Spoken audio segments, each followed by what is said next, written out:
ಶ್ರೀಗುರುಭ್ಯೋ ನಮಃ. ಹರಿ ಓಂ. ಜನ್ಮಾದ್ಯಸ್ಯ ಯತೋನ್ವಯಾದಿತರತಶ್ಚಾರ್ಥೇಷ್ವಭಿಜ್ಞಸ್ವರಾಟ್ ತೇನೇ ಬ್ರಹ್ಮಹೃದಾಯಾದಿಕವಯೇ ಮುಹ್ಯಂತಿ ಯಂ ಸೂರಯಃ ತೇಜೋ ವಾರಿಮೃದಾಂ ಯಥಾ ವಿನಿಮಯೋ ಯತ್ರ ತ್ರಿಸರ್ಗೋ ಮೃಷಾ ಧಾಮ್ನಾ ಸ್ವೇನ ಸದಾ ನಿರಸ್ತಕುಹಕಂ ಸತ್ಯಂ ಪರಂ ಧೀಮಹಿ ಸೃಷ್ಟಿಸ್ಥಿತ್ಯಪ್ಯಯೇಹ ನಿಯತಿದಿಶಿತಮೋ ಬಂಧಮೋಕ್ಷಾಶ್ಚ ಯಸ್ಮಾತ್ ಅಸ್ಯ ಶ್ರೀ ಬ್ರಹ್ಮರುದ್ರಪ್ರಭೃತಿಸುರನರದ್ವೀಷಶತ್ರುತ್ಮಕಸ್ಯ ವಿಷ್ಣೋರ್ವ್ಯಸ್ತಾಃ ಸಮಸ್ತಾಃ ಸಕಲಗುಣನಿಧಿಃ ಸರ್ವದೋಷವ್ಯಪೇತಃ ಪೂರ್ಣಾನಂದೋ ವ್ಯಯೋ ಯೋ ಗುರುರಪಿ ಪರಮಃ ಚಿಂತಯೇತಂ ಮಹಾಂತಂ. ನಾರಾಯಣಂ ನಮಸ್ಕೃತ್ಯ ನರಂ ಚೈವ ನರೋತ್ತಮಂ ದೇವೀಂ ಸರಸ್ವತೀಂ ವ್ಯಾಸಂ ತತೋ ಜಯಮುದೀರಯೇತ್. ಅಭ್ರಮಂ ಭಂಗರಹಿತಂ ಅಜಡಂ ವಿಮಲಂ ಸದಾ ಆನಂದತೀರ್ಥಮತುಳಂ ಭಜೆ ತಾಪತ್ರಯಾಪಹಂ. ಯಂ ಪ್ರವ್ರಜಂತಮನುಪೇತಮುಪೇತಕೃತ್ಯಂ ದ್ವೈಪಾಯನೋ ವಿರಹಕಾತರಾಜುಹಾವ. ಪುತ್ರೇತಿ ತನ್ಮಯತಯಾ ತರವೋಪಿ ನೇದುಃ ತಂ ಸರ್ವಭೂತಹೃದಯಂ ಮುನಿಮಾನತೋಸ್ಮಿ.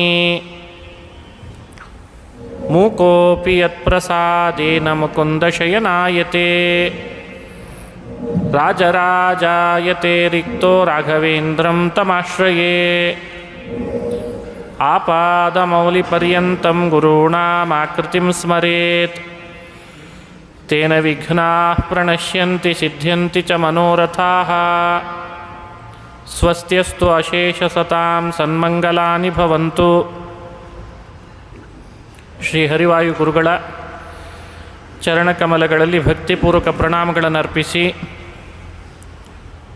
ಶ್ರೀಮದ್ ಭಾಗವತ ಮಹಾಪುರಾಣದ ದಶಮಸ್ಕಂದದಲ್ಲಿ ಶ್ರೀಕೃಷ್ಣನ ಚರಿತ್ರೆಯನ್ನು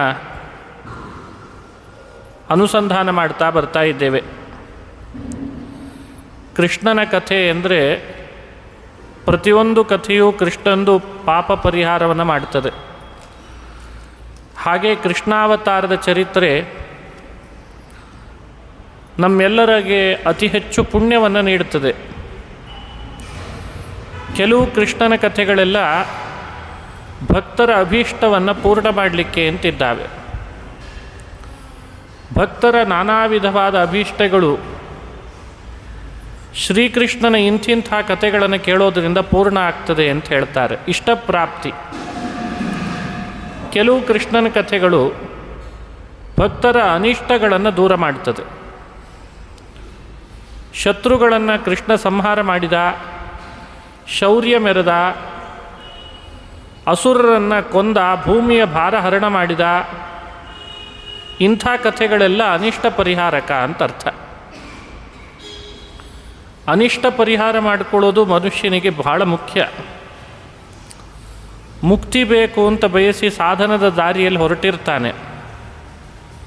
ಏನೇನೋ ತಾಪತ್ರಯಗಳು, ಕೌಟುಂಬಿಕ ತಾಪ, ಆದಿಭೌತಿಕ ತಾಪ, ಆಧ್ಯಾತ್ಮಿಕ ತಾಪ ಅಂತ ಹೇಳ್ತಾರಲ್ಲ, ತಾಪತ್ರಯಗಳು. ಅವುಗಳನ್ನು ತನ್ನ ಶಕ್ತಿಯಿಂದ ತಾನೇ ಪರಿಹರಿಸ್ಕೊಳ್ತೇನೆ ಅಂದರೆ ಸಾಧ್ಯವಾಗಲ್ಲ. ಶ್ರೀಕೃಷ್ಣನ ಇಂಥ ಕಥೆಗಳನ್ನು ಕೇಳ್ತಾ ಇದ್ದರೆ ಆ ತಾಪಗಳನ್ನು ಪರಿಹಾರ ಮಾಡಿಕೊಳ್ಳಿಕ್ಕಾಗ್ತದೆ. ತಾಪ ಪರಿಹಾರ ಆದರೆ ಮುಂದೆ ಸಾಕ್ತಾನೆ ಮನುಷ್ಯ ಮತ್ತೆ ಮತ್ತೆ.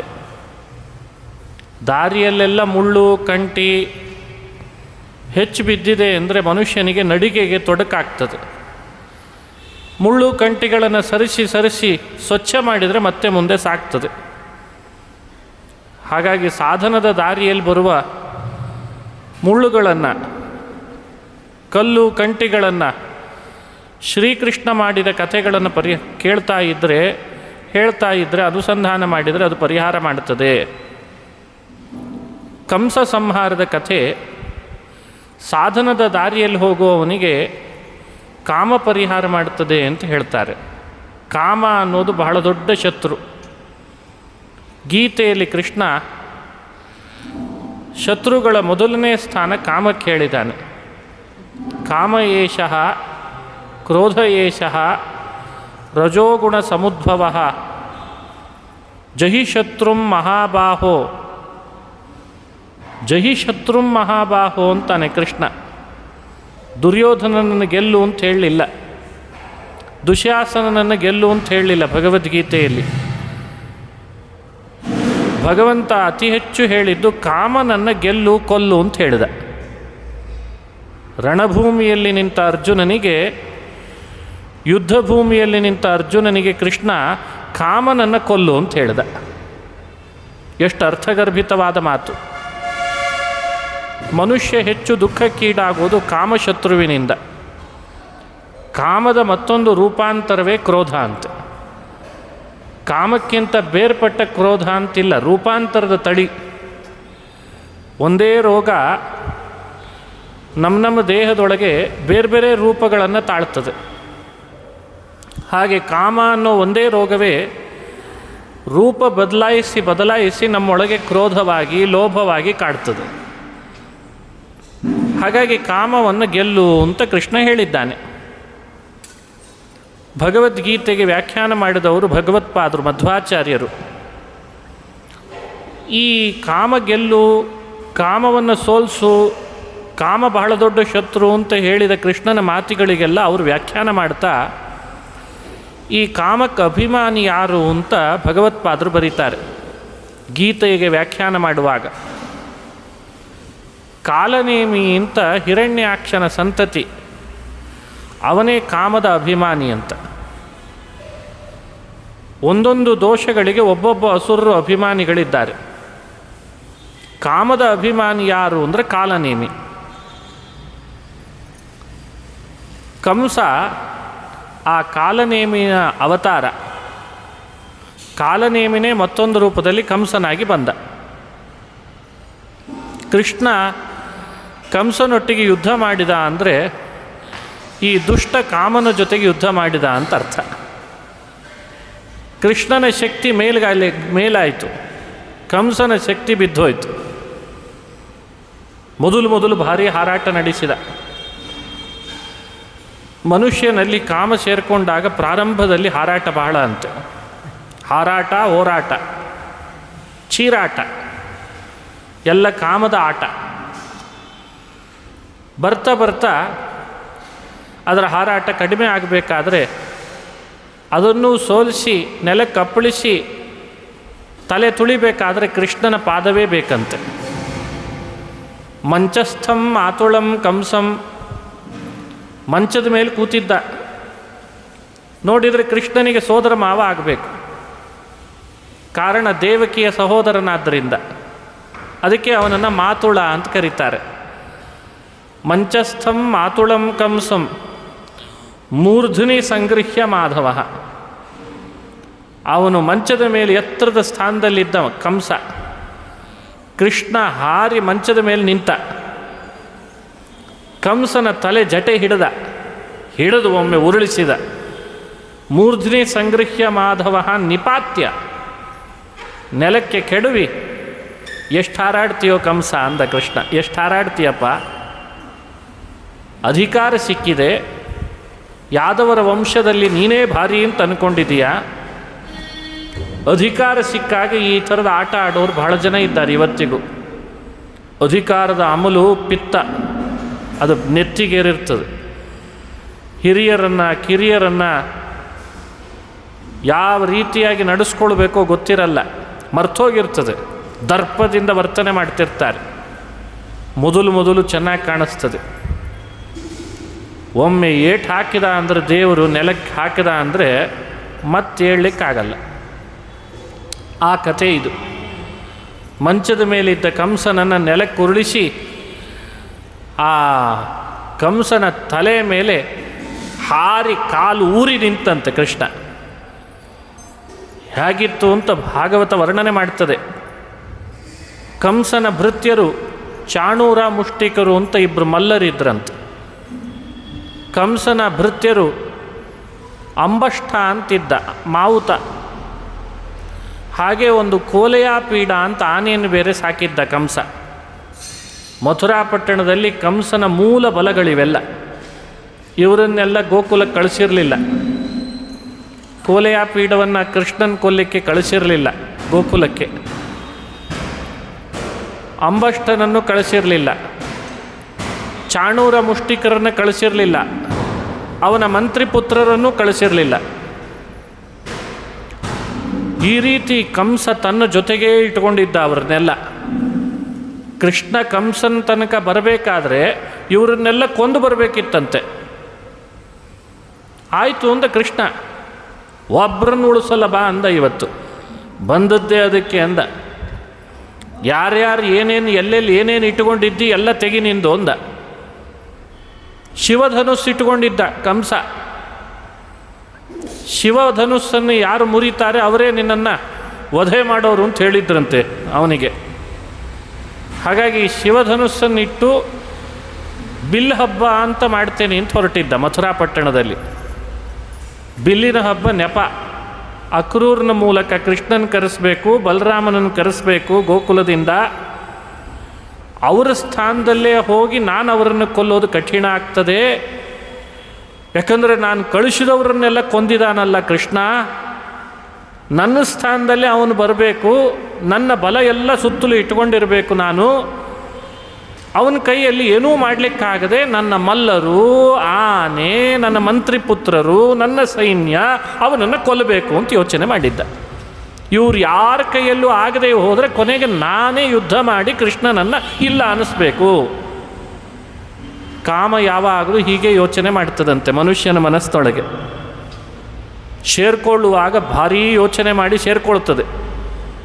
ಎಲ್ಲ ಕಡೆಯಲ್ಲಿ ಬರ್ತದೆ. ಅದನ್ನು ಕೃಷ್ಣ ಗೀತೆಯಲ್ಲಿ ವಿಸ್ತಾರವಾಗಿ ಹೇಳಿದ್ದಾನೆ.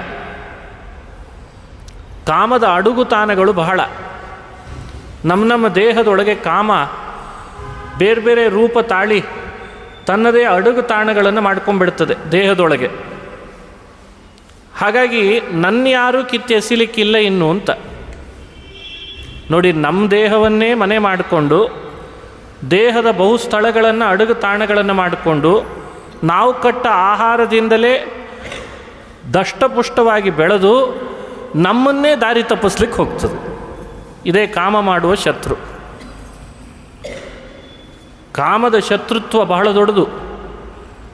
ಹೊರಗೆ ಯಾರೋ ಒಬ್ಬನು ನಮಗೆ ಬೈದ, ಛೇಡಿಸಿದ, ಅಂದ, ಹೊಗಳಿದ ಅಂದರೆ ನಾವು ಪ್ರತಿಯಾಗಿ ಅಂದು ಛೇಡಿಸಿ ಹೊಡೆದು ಏನೋ ಒಂದು ಮಾಡಿ ಬರ್ತಿರ್ತೇವೆ.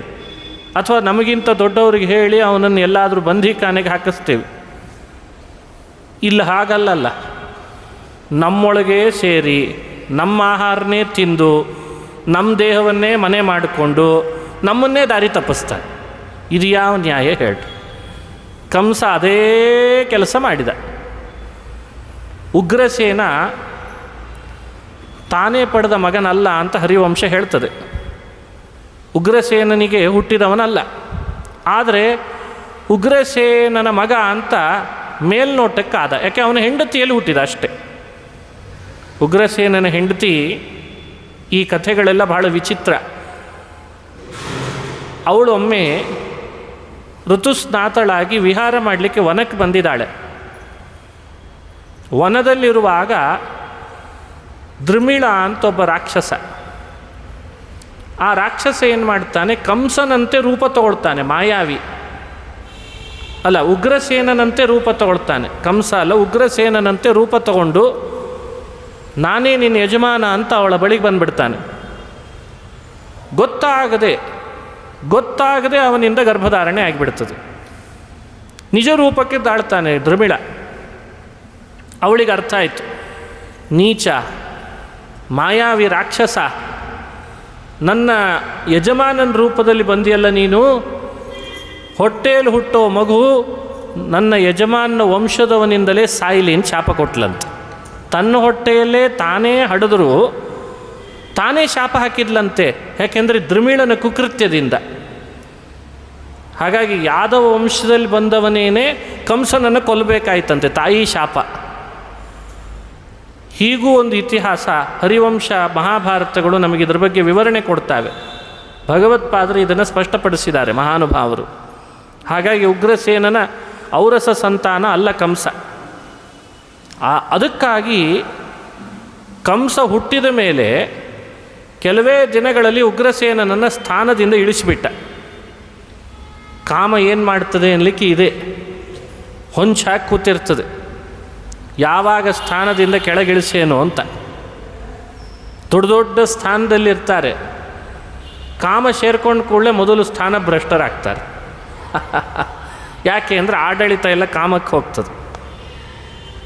ಕಾಮ ಸ್ಥಾನಭ್ರಷ್ಟತೆಯನ್ನು ಉಂಟು ಮಾಡ್ತದೆ, ಅಧಿಕಾರದಿಂದ ಕೆಳಗಿಳಿಸ್ತದೆ. ಎಷ್ಟು ದೊಡ್ಡ ಅಧಿಕಾರದಲ್ಲಿದ್ದ ಉಗ್ರಸೇನ, ಎಲ್ಲ ಯಾದವರಿಗೆ ರಾಜನಾಗಿದ್ದ, ನೀನು ಇಳಿ ಇಳಿ ಅಂತ ಅವನನ್ನು ಇಳಿಸಿದ. ಇಳಿಯಲ್ಲ ಅಂತ ಅವನು, ಇಳಿಯಲ್ಲ ನಾನೇ ಆಡಳಿತ ನಡೆಸ್ತೇನೆ ಅಂತ ಉಗ್ರಸೇನ. ಅದಕ್ಕೆ ಕಂಸ ಏನು ಉಪಾಯ ಮಾಡಿದ, ಎಲ್ಲ ಸೈನಿಕರನ್ನು ತನ್ನ ವಶ ಮಾಡಿಕೊಂಡು, ಮಂತ್ರಿಗಳನ್ನು ವಶ ಮಾಡಿಕೊಂಡು, ಹೇಳದೆ ಕೇಳದೆ ಉಗ್ರಸೇನನಿಗೆ ಬಂಧೀಖಾನೆಯಲ್ಲಿ ಹಾಕಿಸ್ಬಿಟ್ನಂತೆ. ಕಾಮ ಎಷ್ಟು ಕೆಲಸ ಮಾಡ್ತದೆ ಅಂತ ಅರ್ಥ ಆಯ್ತಲ್ಲ ನೋಡಿ. ಮಥುರಾ ಪಟ್ಟಣ ಅಂದರೆ ಅದು ನಮ್ಮ ದೇಹ ಅನ್ನೋ ಪಟ್ಟಣ. ಉಗ್ರಸೇನ ಅಂದರೆ ನಾವು ನೀವುಗಳೆಲ್ಲ ಉಗ್ರಸೇನ. ನಮ್ಮ ದೇಹದೊಳಗೆ ಏನಾದರೂ ಕಾಮ ಅನ್ನೋ ಕಂಸ ಸೇರಿಕೊಂಡ ಅಂದರೆ ನಮ್ಮನ್ನು ನಮ್ಮ ಆಡಳಿತದಿಂದ ಇಳಿಸಿಬಿಡ್ತಾನೆ, ನಮ್ಮನ್ನು ಬಂದೀಖಾನೆಗೆ ಹಾಕಿಬಿಡ್ತಾನೆ. ಕೆಲಸ ಎಲ್ಲ ಅವ ಮಾಡ್ತಿರ್ತಾನೆ. ಹೆಸರು ಕೆಟ್ಟ ಕೆಲಸ ನಡೆದ ಕೂಡಲೇ ಹೆಸರೆಲ್ಲ ಉಗ್ರಸೇನ ಮಾಡಿಸಿದ ಅಂತ. ಏನೇ ಕೆಟ್ಟದ್ದಾದರೂ ಅವನ ತಲೆ ಕಟ್ಟೋದು, ಎಲ್ಲರೂ ಬೈಬೇಕು ಉಗ್ರಸೇನನನ್ನು, ಎಂಥ ಕಂಸನ್ ತಂದು ಇಟ್ಟುಬಿಟ್ಟಿದ್ದಾನೆ ಅಂತ. ಎಲ್ಲಿದ್ದಾನೆ ಉಗ್ರಸೇನ ಅಂತ ಯಾರಿಗೂ ಗೊತ್ತಿರಲ್ಲ, ಆ ಥರ ಮಾಡಿಬಿಟ್ಟ. ಉಗ್ರಸೇನನನ್ನೇ ಈ ಪರಿ ಮಾಡಿದ ಅಂತಂದರೆ ಇನ್ನು ಮಥುರಾ ಪಟ್ಟಣದ ಸಣ್ಣ ಸಣ್ಣ ಪ್ರಜೆಗಳ ಸ್ಥಿತಿ ಏನಾಗಿರಬೇಡ ಹೇಳ್ರಿ. ಉಳಿದು ಯಾದವರು ಯಾರೂ ಅವನ ವಿರುದ್ಧ ಧ್ವನಿ ಎತ್ತೋ ಹಾಗೇ ಇಲ್ಲ. ಧ್ವನಿ ಎತ್ತಿದ್ರೋ ಬಿತ್ತು ಅಂಥೇಳೆ, ತಲೆ ಮೇಲೆ ಏಟು ಬಿತ್ತು ಅಂಥೇಳೆ. ಇಂಥ ಕಂಸ. ಅದಕ್ಕೆ ಕೃಷ್ಣ ಪದೇ ಪದೇ ಅದನ್ನು ಎಚ್ಚರಿಸಿ ಹೇಳಿದ, ಕಾಮ ಏಷಃ ಕ್ರೋಧ ಏಷಃ. ಇವನು ಕಾಮಿನೂ ಹೌದು, ಇವನು ಕ್ರೋಧಿನೂ ಹೌದು, ಕಾಲನೇಮಿ. ಎಷ್ಟು ದೊಡ್ಡ ನೀಚ ಅಂದರೆ, ಮಂತ್ರಿಯ ಜೊತೆಗೆ ಒಮ್ಮೆ ವಿಹಾರ ಮಾಡಲಿಕ್ಕೆ ಆಕಾಶದಲ್ಲಿ ಹೋಗ್ತಾ ಇದ್ದ ಕಂಸ. ಆಕಾಶದಲ್ಲಿ ಹೋಗುವಾಗ ಕೆಳಗಡೆಯಲ್ಲಿ ಹಣಿಕೆ ಹಾಕಿದ. ಇಬ್ಬರು ಸುಂದರ ಸ್ತ್ರೀಯರ ಕಣ್ಣಿಗೆ ಬಿದ್ದುಬಿಟ್ರು. ಮನೆ ಮೇಲುಗಡೆ ಉಪ್ಪರಿಗೆ ಮೇಲೆ ನಿಂತುಕೊಂಡಿದ್ರು ಪಾಪ. ಭಾಳ ಸುಂದರ ಸ್ತ್ರೀಯರು ಕಣ್ಣಿಗೆ ಬಿದ್ದರು. ಮಂತ್ರಿಗೆ ಹೇಳ್ದ, ವಿಮಾನ ಇಳಿಸು ಅಂದ. ಬೇಡ ಬೇಡ ಅಂತಿದ್ದಾನೆ ಮಂತ್ರಿ. ಬಲವಂತವಾಗಿ ವಿಮಾನ ಇಳಿಸಿ ಬೇಡ ಬೇಡ ಅನ್ನೋ ಅಷ್ಟರಲ್ಲಿ ಆ ಇಬ್ಬರು ಹೆಣ್ಣು ಮಕ್ಕಳನ್ನು ಎತ್ಕೊಂಡು ವಿಮಾನದಲ್ಲಿ ಕೂಡಿಸ್ಕೊಂಡು ಹಾರಿಸ್ಕೊಂಡು ಬಂದ್ಬಿಟ್ಟ. ಒಬ್ಬಳ ಹೆಸರು ಅಸ್ಥಿ ಅಂತ, ಇನ್ನೊಬ್ಬಳ ಹೆಸರು ಪ್ರಾಸ್ತಿ ಅಂತ. ಯಾರು ಇವರಿಬ್ಬರು ಅಂತ ವಿವರಣೆ ಮಾಡ್ತಾರೆ. ಇಬ್ಬರೂ ಜರಾಸಂಧನ ಮಕ್ಕಳಂತೆ. ಜರಾಸಂಧನ ಮಕ್ಕಳು ಅಂತ ಮಂತ್ರಿ ಬಡ್ಕೊಳ್ತಿದ್ದಾನೆ. ಬೇಡವೋ, ಜರಾಸಂಧ ಶಿಷ್ಟಾಗ್ತಾನೆ, ಭಾಳ ಬಲಶಾಲಿ. ಎಂಥವರು ಹೆದರ್ತಿದ್ರಂತೆ ಜರಾಸಂಧನಿಗೆ ಆ ಕಾಲದಲ್ಲಿ. ಅವನೇ ದೊಡ್ಡಣ್ಣ ಅಂತ. ಈಗೆಲ್ಲ ದೊಡ್ಡಣ್ಣ ಅಂತ ಕರಿತಿರ್ತಾರಲ್ಲ. ದೊಡ್ಡಣ್ಣನ ವಿರೋಧ ಯಾವುದಾದ್ರೂ ದೇಶ ಹೋಗ್ತದ? ಯಾವ ದೇಶವೂ ಏನು ಮಾತಾಡಲ್ಲ, ದೊಡ್ಡಣ್ಣ ಹೇಳಿದಾನೆ ಅಂತ. ಹಾಗೆ ಜರಾಸಂಧನ ವಿರೋಧ ಬೇಡ ಅಂತಂದ ಮಂತ್ರಿ. ನಾನೇ ದೊಡ್ಡ ಪರಾಕ್ರಮಿ ಅಂತ ಕಂಸ.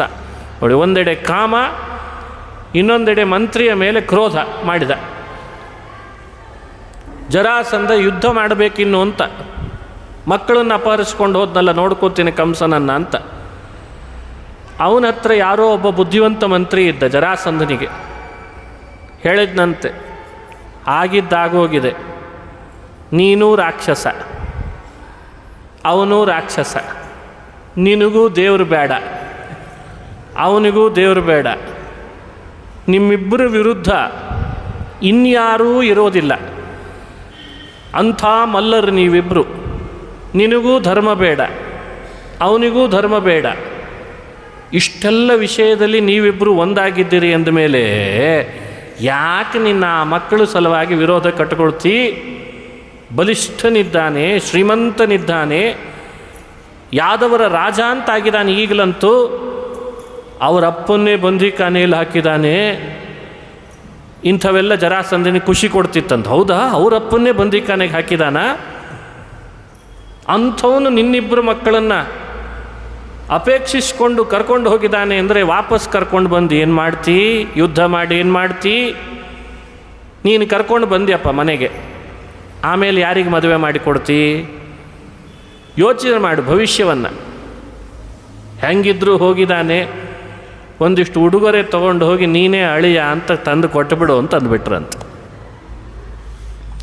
ಈ ಥರದ ಒಪ್ಪಂದ ಜರಾಸಂಧನಿಗೆ ಮನಸ್ಸಿದೇನೋ ಇಲ್ವೋ, ಆದರೆ ದೇವರನ್ನು ದ್ವೇಷ ಮಾಡೋದರಲ್ಲಿ, ಧರ್ಮವನ್ನು ದ್ವೇಷ ಮಾಡೋದರಲ್ಲಿ ಇವರಿಬ್ಬರೂ ಒಂದಾದ್ದರಿಂದ ಅವರಿಬ್ಬರಲ್ಲಿ ಯುದ್ಧ ನಡೆಯದೇನೆ ಶಾಂತ ಆಗಿಬಿಡ್ತಂತ. ಆವಾಗ ಮನಸ್ಸಿಲ್ದಿದ್ರೂ ಒಪ್ಪಿಕೊಳ್ಬೇಕಾಯ್ತು. ಅಸ್ಥಿ ಪ್ರಾಸ್ತಿಗಳ ಗಂಡ ಅಂತ ಮಾಡಿಕೊಂಡ ಜರಾಸಂಧ, ಅಳಿಯ ಅಂತ ಮಾಡ್ಕೊಂಡ್ಬಿಟ್ಟ ಕಂಸನನ್ನು.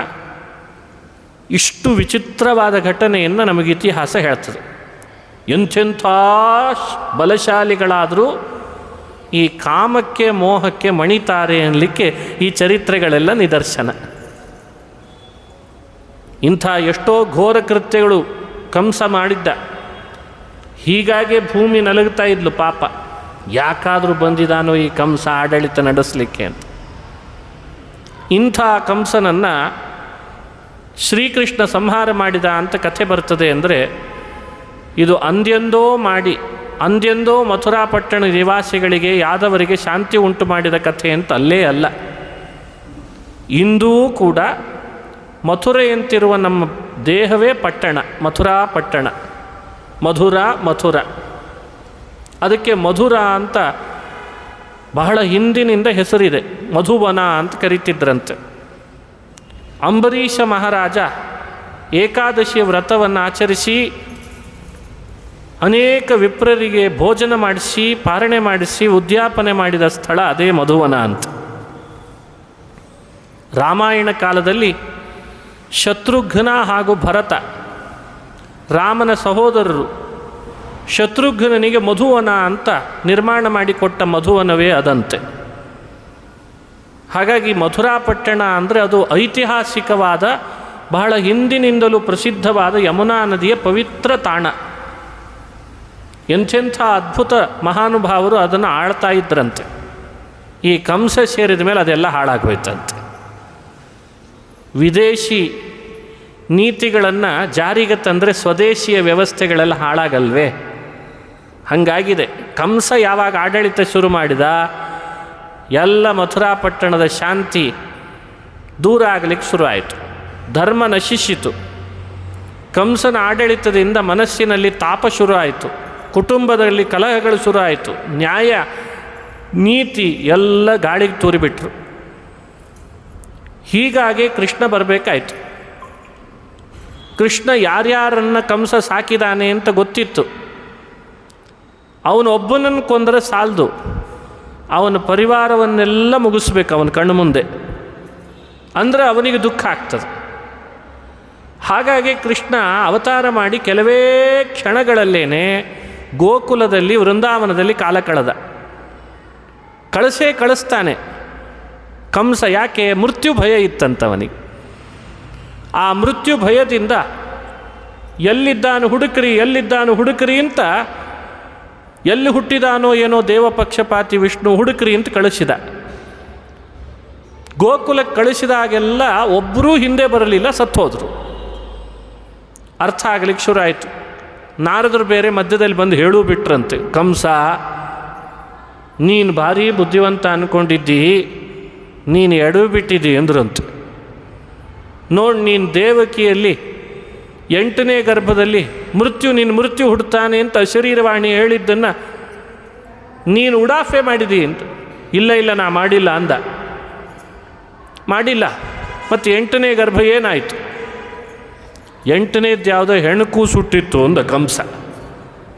ನೋಡಿ ಅದರ ದಡ್ಡತನ ಎಷ್ಟಿದೆ ಅಂತ. ಈತ ಬೆಳಗ್ಗೆ ಹೋದಂತೆ ನೋಡ್ತಾನೆ ದೇವಕಿ ಮಡಿಲಿನಲ್ಲಿ ಹೆಣ್ಣು ಮಗು.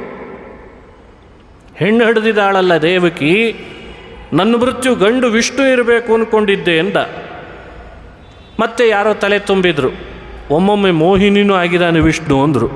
ಓ, ಇರಬೇಕು ಈ ಹೆಣ್ಣೇ ನನ್ನ ಹಂತಕ ವಿಷ್ಣು ಇರಬೇಕು ಅಂತ ಅಂದ್ಕೊಂಡ. ಹೆಣ್ಣಾದ್ರೇನು ಗಂಡಾದ್ರೇನು ಎಂಟನೇದ್ದಲ್ವೇ, ಕೊಲ್ಲಬೇಕಷ್ಟೆ, ನನ್ನ ಮೃತ್ಯು ಇದು ಅಂತ ಕಾಲು ಹಿಡಿದು ಎತ್ತಿ ಆಕಾಶಕ್ಕೆ ಕೈ ಮಾಡಿ ನೆಲಕ್ಕೆ ಅಪ್ಪಳಿಸ್ಬೇಕು. ಆಕಾಶದಿಂದ ಆಕಾಶಕ್ಕೆ ಹಾರಿಬಿಟ್ಲಂತೆ. ಕೈ ಜಾರಿ ಆಕಾಶಕ್ಕೆ ಹಾರಿದಾಳೆ. ನೋಡ್ತಾನೆ ಆಕಾಶದಲ್ಲಿ ಹೆಣ್ಣು ಮಗು ಏನಾಯಿತು ಅಂತ. ದುರ್ಗಾ ಸಾಷ್ಟಭುಜಾ ಚಾಸೀತ್, 8 ಭುಜದವಳಾಗಿ ದುರ್ಗೆ ಪ್ರಕಟಳಾಗಿದ್ಲಂತ ಆಕಾಶದಲ್ಲಿ. 8 ಆಯುಧಗಳನ್ನು ಕೈಯಲ್ಲಿ ಧರಿಸಿದ್ಲಂತೆ. ದುರ್ಜ್ಞೇಯತ್ವಾತ್ ದುಃಖದತ್ವಾತ್ ದುಷ್ಪ್ರಾಪ್ಯತ್ವಾಚ ದುರ್ಜನೈಹಿ, ಅವಳಿಗೆ ದುರ್ಗಾ ಅಂತ ನಾಮ. ಯಾವ ಅರ್ಥದಲ್ಲಿ? ದುರ್ಜನರು ಎಂದೂ ಅವಳನ್ನು ತಿಳಿಲಾರರು, ಅದಕ್ಕೆ ಅವಳಿಗೆ ದುರ್ಗಾ. ದುರ್ಜ್ಞೇಯತ್ವಾತ್, ದೇವರನ್ನು ದ್ವೇಷ ಮಾಡೋರಿಗೆ ಎಂದೂ ಅವಳು ಸುಖ ಕೊಡಲ್ಲ, ದುಃಖ ಕೊಡ್ತಾಳೆ, ಅದಕ್ಕೆ ದುಃಖದತ್ವಾತ್. ಶತ್ರುಗಳು ಎಂದೂ ಅವಳನ್ನು ಮುಟ್ಲಾರರು, ದುಷ್ಪ್ರಾಪ್ಯತ್ವಾತ್, ಅವಳ ಬಳಿ ಹೋಗಲಾರರು. ದುರ್ಜ್ಞೇಯತ್ವಾತ್ ದುಃಖದತ್ವಾತ್ ದುಷ್ಪ್ರಾಪ್ಯತ್ವಾಚ್ಚ ದುರ್ಜನೈಹಿ ಸತಾಂ ಅಭಯಭೂಮಿತ್ವಾತ್. ಅದೇ ಸಜ್ಜನರೇನಾದರೂ ಅವಳನ್ನು ಸ್ತೋತ್ರ ಮಾಡಿದರೆ, ದುರ್ಗಾ ಸುಳಾದಿ ಅಂತ ಹಿರಿಯರು ಮಾಡಿಕೊಟ್ಟಿದ್ದಾರೆ. ಹೇ ದುರ್ಗೆ, ಹಾ ದುರ್ಗೆ ಅಂತ ದುರ್ಗೆ ಸುಳಾದಿಯನ್ನು ದಿನನಿತ್ಯ ಹೇಳಬೇಕು. ಆ ದುರ್ಗೆಯ ಸ್ತೋತ್ರ ಚೆನ್ನಾಗಿ ಮಾಡಿದರೆ ಅವರಿಗೆ ಅಭಯವನ್ನು ನೀಡ್ತಾಳೆ, ಅಭಯ ತಾಣಳಾಗಿದ್ದಾಳೆ.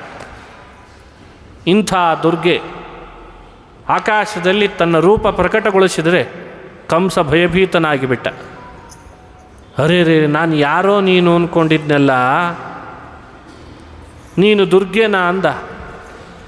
ಕಿಮ್ಮಯ ಹತಯ ಮಂದ, ಹೇ ಮಂದ ಕಂಸ ಅಂತ ಕೂಗಿದ್ಲಂತವಳೆ. ಯತ್ರ ಕ್ವವಾ ಪೂರ್ವಶತ್ರು, ನಿನ್ನ ಪೂರ್ವಶತ್ರು ಇಲ್ಲೇ ಎಲ್ಲೋ ಹುಟ್ಟಿರಬೇಕು, ನೋಡ್ಕೋ ಹೋಗು. ಇಷ್ಟು ಹೇಳಿದ್ಲು. ದೇವತೆಗಳೆಲ್ಲ ಅವಳ ಮೇಲೆ ಪುಷ್ಪವೃಷ್ಟಿ ಮಾಡಿದ್ದಾರೆ. ವನದುರ್ಗ, ಗಿರಿದುರ್ಗ, ಜಲದುರ್ಗ, ಭವಾನಿ, ಅಂಬಾ ಅಂತ ಅವಳನ್ನು ಸ್ತೋತ್ರ ಮಾಡಿದ್ದಾರೆ. ಅವಳು ಪುನಃ ಮಗುವಿನ ರೂಪ ತಾಳಿ ದೇವಕಿಯ ಮಡಿಲಿಗೆ ಬಂದು ಕುಳಿತಲಂತೆ. ಇಷ್ಟು ಕಥೆ. ದುರ್ಗೆಯ ಸ್ಮರಣೆ ಮಾಡಬೇಕು. ಕಂಸ ಆವಾಗ ತಣ್ಣಗಾಗಿಬಿಟ್ಟ. ಅರೇ, ನಾನು ತಪ್ಪಾಗಿದೆ, ದೇವಕಿ ನಿನ್ನೆಲ್ಲ ಮಕ್ಕಳನ್ನು ಕೊಂದುಬಿಟ್ನಲ್ಲ, ತಪ್ಪಾಯಿತು ಅಂತ ದೇವಕಿ ಕೇಳ್ಕೊಂಡಂತೆ ಕಂಸ. ಎಷ್ಟು ದಡ್ಡ ನೋಡ್ರಿ. ದೇವಕಿಯಲ್ಲಿ ಹುಟ್ಟಿದ ಮಗು ಯಾವುದು ಅಂತ ಪತ್ತೆ ಹಚ್ಚಲಿಕ್ಕೆ ಆಗಲಿಲ್ಲ. ದುರ್ಗೆ ಇಂಥ ರೂಪ ತಾಳಿ ಅವನ ತಲೆ ಕೆಡಿಸಿಬಿಟ್ಲು. ದೇವಕಿಯನ್ನು ಬೇಡ್ಕೋತಾನಾವಾಗ, ಕ್ಷಮಿಸಿಬಿಡು, ನನ್ನ ತಪ್ಪಾಯಿತು, ಇಷ್ಟು ದಿನ ಮನುಷ್ಯರಷ್ಟೇ ಸುಳ್ಳು ಹೇಳ್ತಾರೆ ಅಂದ್ಕೊಂಡಿದ್ದೆ ಅಂದ ಕಂಸ. ಈಗ ಗೊತ್ತಾಯ್ತು ನನಗೆ, ದೇವತೆಗಳೂ ಸುಳ್ಳು ಹೇಳ್ತಾರೆ ಅಂತ. ಮನುಷ್ಯರಲ್ಲದೆ ದೇವತೆಗಳೂ ಸುಳ್ಳು ಹೇಳಿಬಿಟ್ರು ನನಗೆ, ಅಶರೀರವಾಣಿಯ ಮಾತು ಸುಳ್ಳಾಯ್ತಲ್ಲ ಅಂತ ತಾನೇ ಏನೇನೋ ಮಾತಾಡಿ ದುರ್ಗೆಯ ಮಾತು, ದುರ್ಗೆಯ ರೂಪ ತಲೆ ಮುಂದೆ ಕಣ್ಣು ಮುಂದೆ ಬಂದಾಗಾದದ್ದಕ್ಕೆ ಕಂಸ ಸುಮ್ಮನಾಗಿಬಿಟ್ಟು, ಈಗೇನು ಕೆಲಸ ಮಾಡೋದು ಬೇಡ ಅಂತ. ಈ ಘಟನೆಯನ್ನು ಭಾಗವತ ಸ್ಮರಣೆ ಮಾಡಿಸ್ತದೆ. ಹೀಗೆ ಭಗವಂತ ಕಂಸ ಬಯಸಿದ್ದು ಒಂದು ಬೇರೆಯೇ, ಕಂಸನ ದುರಾಡಳಿತ ಬೇರೆಯೇ. ಕೃಷ್ಣ ಅಂಥ ಕಂಸನನ್ನೂ ಕೂಡ ನೀನೇ ಇಷ್ಟು ತಲೆ ಉಪಯೋಗಿಸ್ತೀಯ ಅಂದರೆ ನಾನು ಹೇಗೆ ಮಾಡ್ತೇನೆ ಅಂತ ತೋರಿಸ್ತೇನೆ ಅಂತ ಮಾಡಿಬಿಟ್ಟ. ಈ ಸತ್ಯ ಮುಚ್ಚಿಟ್ಟಿದ್ರ ವಿಷಯ ಕಂಸನಿಗೆ ಎಷ್ಟೋ ದಿನ ಗೊತ್ತಾಗಲಿಲ್ಲ. ನಾರದರು ಬಂದು ಹೇಳಿಬಿಟ್ರು, ದಡ್ಡ ಕಂಸ, ದೇವಕಿಯಲ್ಲೇ ಹುಟ್ಟಿದ್ದ ಕೃಷ್ಣ ನಂದಗೋಪನ ಮನೆಯಲ್ಲಿ ಬೆಳೆದ, ನಿನಗೆ ಗೊತ್ತಾಗಲೇ ಇಲ್ಲಲ್ಲೋ, ಅವನೇ ದೇವಪಕ್ಷಪಾತಿ ವಿಷ್ಣು ಅಂತ ಕಥೆ ಹೇಳಿಬಿಟ್ರು. ನಂದಗೋಪ ಯಾರು? ವಸುದೇವನ ಸಹೋದರ. ವ್ಯತ್ಯಾಸ ಏನು ಅಂತ ಪುರಾಣಗಳಲ್ಲಿ ಹೇಳ್ತಾರೆ. ವಸುದೇವ ಕ್ಷತ್ರಿಯ ಸಂಸ್ಕಾರ ಪಡೆದಿದ್ದ. ನಂದಗೋಪ ವೈಶ್ಯ ಸಂಸ್ಕಾರ ಪಡೆದಿದ್ದ. ತಂದೆ ಒಬ್ಬನೇ, ತಾಯಿ ಇಬ್ಬರು. ಶೂರಸೇನನಿಗೆ ಕ್ಷತ್ರಿಯ ವರ್ಣದ ಒಬ್ಬಳು ಪತ್ನಿ ಇದ್ಲು, ವೈಶ್ಯ ವರ್ಣದ ಮತ್ತೊಬ್ಬಳು ಪತ್ನಿ ಇದ್ಲು. ಹಿಂದೆ ಮಹಾಭಾರತ ಕಾಲದಲ್ಲಿ ಒಂದು ಸಾಮಾನ್ಯ ವ್ಯವಸ್ಥೆ, ಹುಟ್ಟಿದ ಮಗುವಿಗೆ ವರ್ಣ ಯಾವುದು ಅಂತ ಕಂಡುಹಿಡಿಯೋದು ಹೇಗೆ ಅಂತ. ಈಗೆಲ್ಲ ಜಾತಿ ಗಣತಿಗೆ ಮನೆಗೆ ಕಳಿಸ್ತಾ ಇದ್ದಾರೆ ನಾಟಕ ಮಾಡಲಿಕ್ಕೆ. ಈ ಥರದ ನಾಟಕದ ವ್ಯವಸ್ಥೆ ಹಿಂದೆ ಧರ್ಮಶಾಸ್ತ್ರಗಳಲ್ಲಿ ವರ್ಣದ ವ್ಯವಸ್ಥೆಯಲ್ಲಿ ಇರಲಿಲ್ಲ. ಬಹಳ ಅದ್ಭುತವಾಗಿತ್ತು. ಮಾತುರ್ಜಾತಿ ಪಿತುರ್ಗುಣಾಹ, ಇದು ಮುಂದುವರೆದ ವ್ಯವಸ್ಥೆಗೆ ಎಷ್ಟರ ಮಟ್ಟಿಗೆ ಸೂಕ್ತ ಅನ್ನೋದನ್ನು ಆಮೇಲೆ ಚರ್ಚೆ ಮಾಡಬೇಕು, ಈಗಲೇ ಚರ್ಚೆ ಮಾಡೋದಲ್ಲ. ಮಾತುರ್ಜಾತಿ, ತಾಯಿ ಕ್ಷತ್ರಿಯಳಾಗಿದ್ದರೆ ತಂದೆ ಯಾರಾಗಿದ್ದಾನೆ ಅನ್ನೋದಕ್ಕಿಂತ ತಾಯಿಯ ಕ್ಷತ್ರಿಯ ವರ್ಣ ಹುಟ್ಟಿದ ಮಗುವಿಗೆ ಬರ್ತಿತ್ತಂತೆ. ಹಾಗಾಗಿ ಕ್ಷತ್ರಿಯ ವರ್ಣದ ಹೆಣ್ಣನ್ನು ವಿವಾಹ ಮಾಡಿಕೊಂಡದ್ದಕ್ಕೆ ಅವಳಲ್ಲಿ ಹುಟ್ಟಿದ ವಸುದೇವನಿಗೆ ಕ್ಷತ್ರಿಯ ಅನ್ನೋ ವ್ಯವಸ್ಥೆ, ಕ್ಷತ್ರಿಯೋಚಿತ ಸಂಸ್ಕಾರಗಳ ವ್ಯವಸ್ಥೆ ಮಾಡಬೇಕಾಯಿತು ಅಂತ ವಿವರಣೆ ಮಾಡ್ತಾರೆ. ವೈಶ್ಯವರ್ಣದ ಹೆಣ್ಣನ್ನು ವಿವಾಹ ಮಾಡಿಕೊಂಡಿದ್ದ, ಅಲ್ಲಿ ಒಬ್ಬ ಮಗ ಹುಟ್ಟಿದ, ಅವನಿಗೆ ನಂದ ಅಂತ ಹೆಸರಿಟ್ಟ. ವೈಶ್ಯವರ್ಣ ಆದ್ದರಿಂದ ವೈಶ್ಯೋಚಿತವಾದ ಸಂಸ್ಕಾರ ಮಾಡಿ ಗೋವುಗಳನ್ನು ಕಾಯೋದು, ಹೈನಿನ ಮಾರಾಟ ಮಾಡೋದು, ಗೋವುಗಳಿಗೆ ಸಂಬಂಧಪಟ್ಟದ್ದೆಲ್ಲ ಮಾಡಿಕೊಂಡಿದ್ದದಕ್ಕೆ ಗೋಪ ಅದು ಸೇರಿಕೊಂಡದ್ದು. ಅದು ಅವನ ಕಾಯಕವನ್ನು ಹೇಳುವ ಶಬ್ದ. ಗೋಪ ಅನ್ನೋದು ಹೆಸರಲ್ಲ. ಗೋಪ ಅನ್ನೋದು ಅವರು ಮಾಡ್ತಿದ್ದ ಕಾಯಕದ ಗುರುತಿಗೆ ಹೇಳಿದಂಥ ಮಾತು. ಉದಾಹರಣೆಗೆ ಸ್ವರ್ಣಕಾರ ಅಂತ ಕರೀತಾರೆ, ಗೋಲ್ಡ್ ಸ್ಮಿತ್. ಯಾರೋ ಪ್ರಶ್ನೆ ಕೇಳಿದರು, ಈ ನೀವು ಹೇಳ್ತಿರುವ ವರ್ಣಗಳೆಲ್ಲ ಭಾರತದಲ್ಲಿ ಮಾತ್ರ ಇದೆ, ಬೇರೆ ದೇಶದಲ್ಲಿ ಎಲ್ಲೂ ಇಲ್ಲ ಅಂತ ಒಬ್ಬರು ವಾದ. ಚಾತುರ್ವರ್ಣ್ಯಂ ಮಯಾ ಸೃಷ್ಟಂ ಗುಣಕರ್ಮ ವಿಭಾಗಶಃ. ಡೀಪ್ಲಿ ಸ್ಟಡಿ ಮಾಡಿದರೆ ಎಲ್ಲ ದೇಶಗಳಲ್ಲಿಯೂ ಈ ಥರದ್ದೊಂದು ವ್ಯವಸ್ಥೆ ಇದೆ ಅಂತೆ. ಗೋಲ್ಡ್ ಸ್ಮಿತ್ ಅನ್ನೋದು ಬೇರೆ ದೇಶದಲ್ಲಿ ಕರೆಯುವ ಶಬ್ದ. ಕನ್ನಡದಲ್ಲಿ ನಾವಿವತ್ತದನ್ನು ಸ್ವರ್ಣಕಾರ, ಅಕ್ಕಸಾಲಿಗ, ಅಗಸಾಲಿಗ ಅಂತ ಮಾಡಿದ್ದೇವೆ. ಈ ವ್ಯವಸ್ಥೆ ಇದೇನೋ ಇಲ್ಲೋ, ಅದು ಅವನ ವೃತ್ತಿ, ಅವನ ಕುಲದ ವೃತ್ತಿ. ಹಾಗೆ ಸೂತ, ರಥ ಓಡಿಸುವ ಕೆಲಸ, ಅಶ್ವಪಾಲಕನ ಕೆಲಸ, ಅದು ಅವರ ಕಾಯಕವನ್ನು ಹೇಳ್ತದೆ ಜೊತೆಯಲ್ಲಿ. ಹಾಗೆ ಗೋಪ ಅನ್ನೋದು ಗೋವುಗಳನ್ನು ಉಪಜೀವಿಸಿಕೊಂಡಿದ್ದದ್ದಕ್ಕೆ ಗೋಪ ಅಂತ ಆದ್ನಂತ. ವಸುದೇವನಿಗೆ ಸಂಸ್ಕಾರ ಕ್ಷತ್ರಿಯೋಚಿತ ಮಾಡಿಸಿದ ಶೂರಸೇನ, ನಂದನಿಗೆ ಸಂಸ್ಕಾರ ವೈಶ್ಯರಿಗೆ ಉಚಿತವಾದದಂತೆ ಮಾಡಿಸಿದ.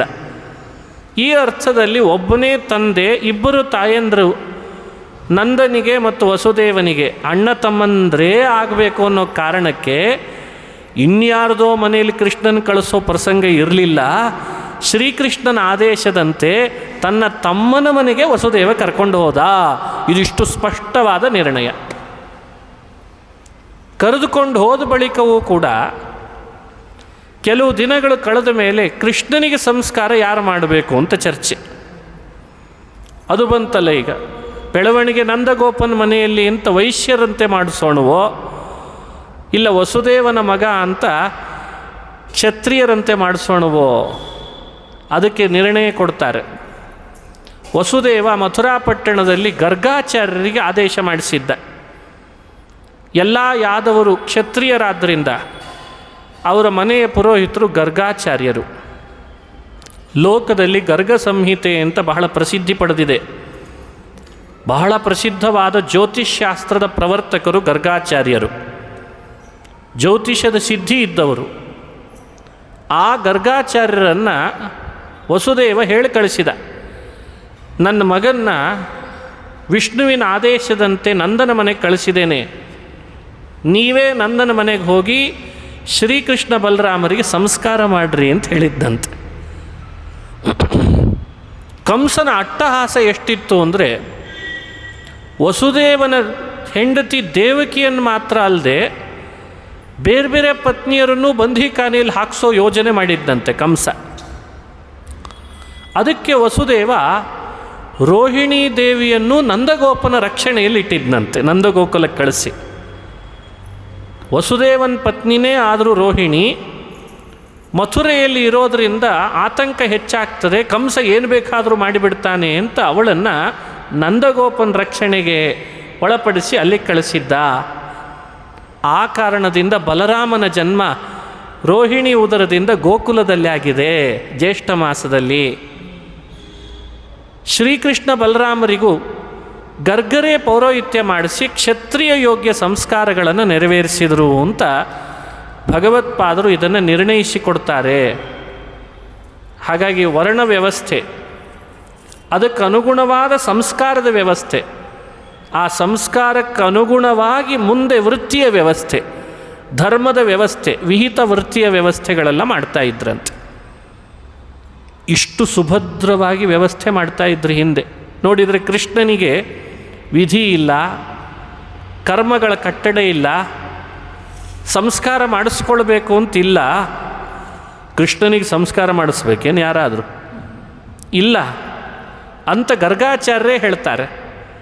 ನಂದಗೋಪ ನಿನ್ನ ಮಗನಿಗೇನು ನಾಮಕರಣ ಮಾಡಲಿ ಅಂತಾರವರು. ಯಾರೆಲ್ಲರಿಗೆ ನಾಮಕರಣ ಮಾಡಿಸಿದ್ದೇನೆ ಯಾದವ ಕುಲದಲ್ಲಿ ನಾನು, ಅವರು ಯಾರೂ ಹಿಂಗಿಲ್ಲ ಅಂತಾರವರು. ಯಾಕೆಂದರೆ ಜಗತ್ತಿನ ಎಲ್ಲ ನಾಮಗಳು ಅಂತೇನಿವೆ ವೇದಗಳಲ್ಲಿ ಬಂದದ್ದು, ಬರದೇ ಇದ್ದದ್ದು, ಇತಿಹಾಸಗಳಲ್ಲಿ ಬಂದದ್ದು, ಆ ಎಲ್ಲ ನಾಮವೂ ನಿನ್ನ ಮಗಂದೇ ಆಗಿದೆ ಅಲ್ಲಪ್ಪ. ಜಗತ್ತಿನಲ್ಲಿ ಕಂಡ ಗುಣಗಳು, ಇನ್ನೂ ಕಾಣದ ಗುಣಗಳು, ವೇದಗಳು ಕೊಂಡಾಡುವ ಗುಣಗಳು, ಆ ಎಲ್ಲ ಗುಣಗಳಿಂದ ಪೂರ್ಣ ಆ ವಿಷ್ಣುವಿಗೂ ಗುಣಪೂರ್ಣನಾದ ಶ್ರೀಹರಿಗೂ ನಿನ್ನ ಈ ಮಗನಿಗೂ ಲವಲೇಶ ನ್ಯೂನತೆ ಇಲ್ಲ ಅಂದ್ರಂತ. ನಾವಮೋ ವಿಷ್ಣು ಗುಣೈಹಿ, ನಿನ್ನ ಈ ಮಗನನ್ನು ನೋಡಿ ಹೇಳ್ತೇನೆ. ಅದಕ್ಕೆ ಅವರನ್ನು ಜ್ಯೋತಿಷ್ಶಾಸ್ತ್ರ ಪ್ರವರ್ತಕರು, ಸಾಮಾನ್ಯ ದೈವಜ್ಞರಲ್ಲ ಅವರು. ಎಲ್ಲ ಗ್ರಹ ನಕ್ಷತ್ರಗಳನ್ನು ಪ್ರತ್ಯಕ್ಷೀಕರಿಸಿಕೊಂಡು ಸಮಾಜಕ್ಕೆ ಗರ್ಗ ಸಂಹಿತೆಯನ್ನು ಕೊಟ್ಟ ಜ್ಯೋತಿಷ್ಯ ಪ್ರವರ್ತಕರೇ ಗರ್ಗಾಚಾರ್ಯರು. ಅಂಥ ಗರ್ಗಾಚಾರ್ಯರು ಈ ಸಮಯದಲ್ಲಿ ನಾಮಕರಣ ಮಾಡ್ತಾ ಹೇಳಿದ್ರಂತೆ, ಅರೇ ಆ ವಿಷ್ಣು ಬೇರೆ ಅಲ್ಲ, ಈ ನಿನ್ನ ಮಗ ಬೇರೆ ಅಲ್ಲ, ಆದರೆ ನನಗೊಂದು ಭಾಗ್ಯ ಕೊಟ್ಟಿದ್ದಾನೆ ಅಂತ ನನಗೆ ಕೀರ್ತಿ ಕೊಡಲಿಕ್ಕೆ ನನ್ನನ್ನು ಯೋಜನೆ ಮಾಡಿದ್ದಾನೆ ಅಂದ್ರಂತೆ ಗರ್ಗಾಚಾರ್ಯರು. ಯಾರಾದರೂ ಕೇಳ್ಯಾರು ನಾಳೆ, ಯಾರು ಮಾಡಿದರು ನಿನ್ನ ಮಗನಿಗೆ ನಾಮಕರಣ ಅಂತ ಕೇಳ್ತಾರಲ್ಲ, ಗರ್ಗಾಚಾರ್ಯರು ಬಂದಿದ್ರಿ, ಅದರಿಂದ ಗರ್ಗಾಚಾರ್ಯರಿಗೆ ಒಂದು ಕೀರ್ತಿನ, ಕೃಷ್ಣನಿಗೆ ನಾಮಕರಣ ಮಾಡಿದವರು ಅಂತ. ಇದೆಲ್ಲ ಒಂದು ಕೀರ್ತಿ ಕೊಡಲಿಕ್ಕೆ ದೇವರು ಮಾಡುವ ನೆಪ ಅಷ್ಟೆ. ದೇವಸ್ಥಾನಗಳಲ್ಲಿ ಬಹಳ ಬೆಳವಣಿಗೆ ಆಗಿದೆ ದೇವಸ್ಥಾನ ಅಂದಾಗ ಸಹಜವಾಗಿ 4 ಜನ ಕೇಳ್ತಾರೆ, ಯಾರು ಪ್ರತಿಷ್ಠೆ ಮಾಡಿದ್ರೋ ಏನೋ ಅಂತ.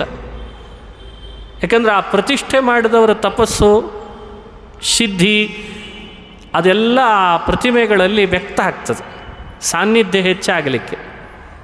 ಹಾಗೆ ಕೃಷ್ಣನನ್ನು ಯಾರು ನಾಮಕರಣ ಮಾಡಿದರು? ಗರ್ಗಾಚಾರ್ಯ ಎಷ್ಟು ದೊಡ್ಡವರಲ್ಲ, ಕೃಷ್ಣನಿಗೆ ನಾಮಕರಣ ಮಾಡಿದವರು ಅಂತ. ಹೀಗೆ ಯುಕ್ತಿಯುಕ್ತವಾಗಿ ಆಲೋಚನೆ ಮಾಡಿ ಗರ್ಗರ ಬಗ್ಗೆ ಒಂದು ವಿಶೇಷವಾದ ಮಾಹಿತಿಯನ್ನು ಕೊಡ್ತಾರೆ ಮಹಾನುಭಾವರು. ಚಕ್ರೇ ಕ್ಷತ್ರಿಯ ಯೋಗ್ಯಾನ್ ಸಂಸ್ಕಾರಾನ್, ಕ್ಷತ್ರಿಯ ಯೋಗ್ಯಾನ್ ಸಂಸ್ಕಾರಾನ್ ಚಕ್ರೇ, ಕ್ಷತ್ರಿಯೋಚಿತವಾದ ಸಂಸ್ಕಾರಗಳನ್ನು ಮಾಡಿದರ.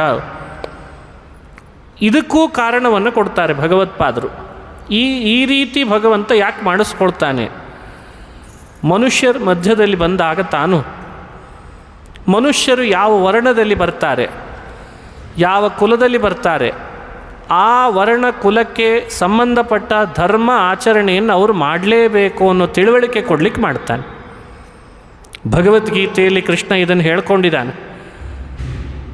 ನಾನು ಯಾವ ಕರ್ಮಬಂಧಕ್ಕೆ ಒಳಪಟ್ಟವನಲ್ಲೋ ಅರ್ಜುನ, ನನಗೇನಿಲ್ಲ.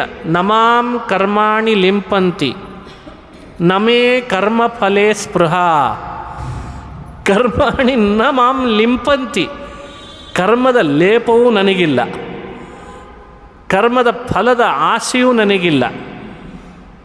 ಅರ್ಜುನ ಕೇಳೇ ಬಿಟ್ಟ, ಮತ್ತು ಯಾಕೆ ಬಂದು ಕೂತಿದ್ದಿ ಸಾರಥ್ಯ ಮಾಡಲಿಕ್ಕೆ ಅಂತ. ನಾನು ಎಲ್ಲಿ ಹುಟ್ಟಿದೇನಲ್ಲ, ನಾನು ಎಲ್ಲಿ ಬೆಳೆದಿದ್ದೇನಲ್ಲ, ಅದು ನನ್ನ ಕುಲ ಕಸುಬಿನಂತೆ ನಡೆಸ್ಕೊಂಡು ಬಂದಿದ್ದಾರೆ ಹಿರಿಯರು. ನನ್ನ ಮುಂದುವರೆದ ಜನಾಂಗ ಅದನ್ನು ಕೈ ಬಿಡಬಾರ್ದು ಅಂತ ನಾನು ಮುಂದುವರಿಸ್ತೇನೆ ಅಂತಾನೆ. ನನ್ನನ್ನು ನೋಡೋ ಕಣ್ಣುಗಳು 1000 ಇದ್ದಾವೆ. ನನ್ನೇ ಆಧಾರ, ನನ್ನೇ ವಿಶ್ವಾಸ ಮಾಡ್ಕೊಂಡು ಹೊರಟಿರ್ತಾವೆ. ನಾನು ಯಾವ ರೀತಿ ಹೋಗ್ತೇನೋ ಅದೆಲ್ಲ ಅವರಿಗೆ ಅದು ಮಾರ್ಗದರ್ಶನ ಆಗ್ತದೆ. ಸಯತ್ ಪ್ರಮಾಣಂ ಕುರುತೆ, ಇದು ಒಂದು ಮಾತು.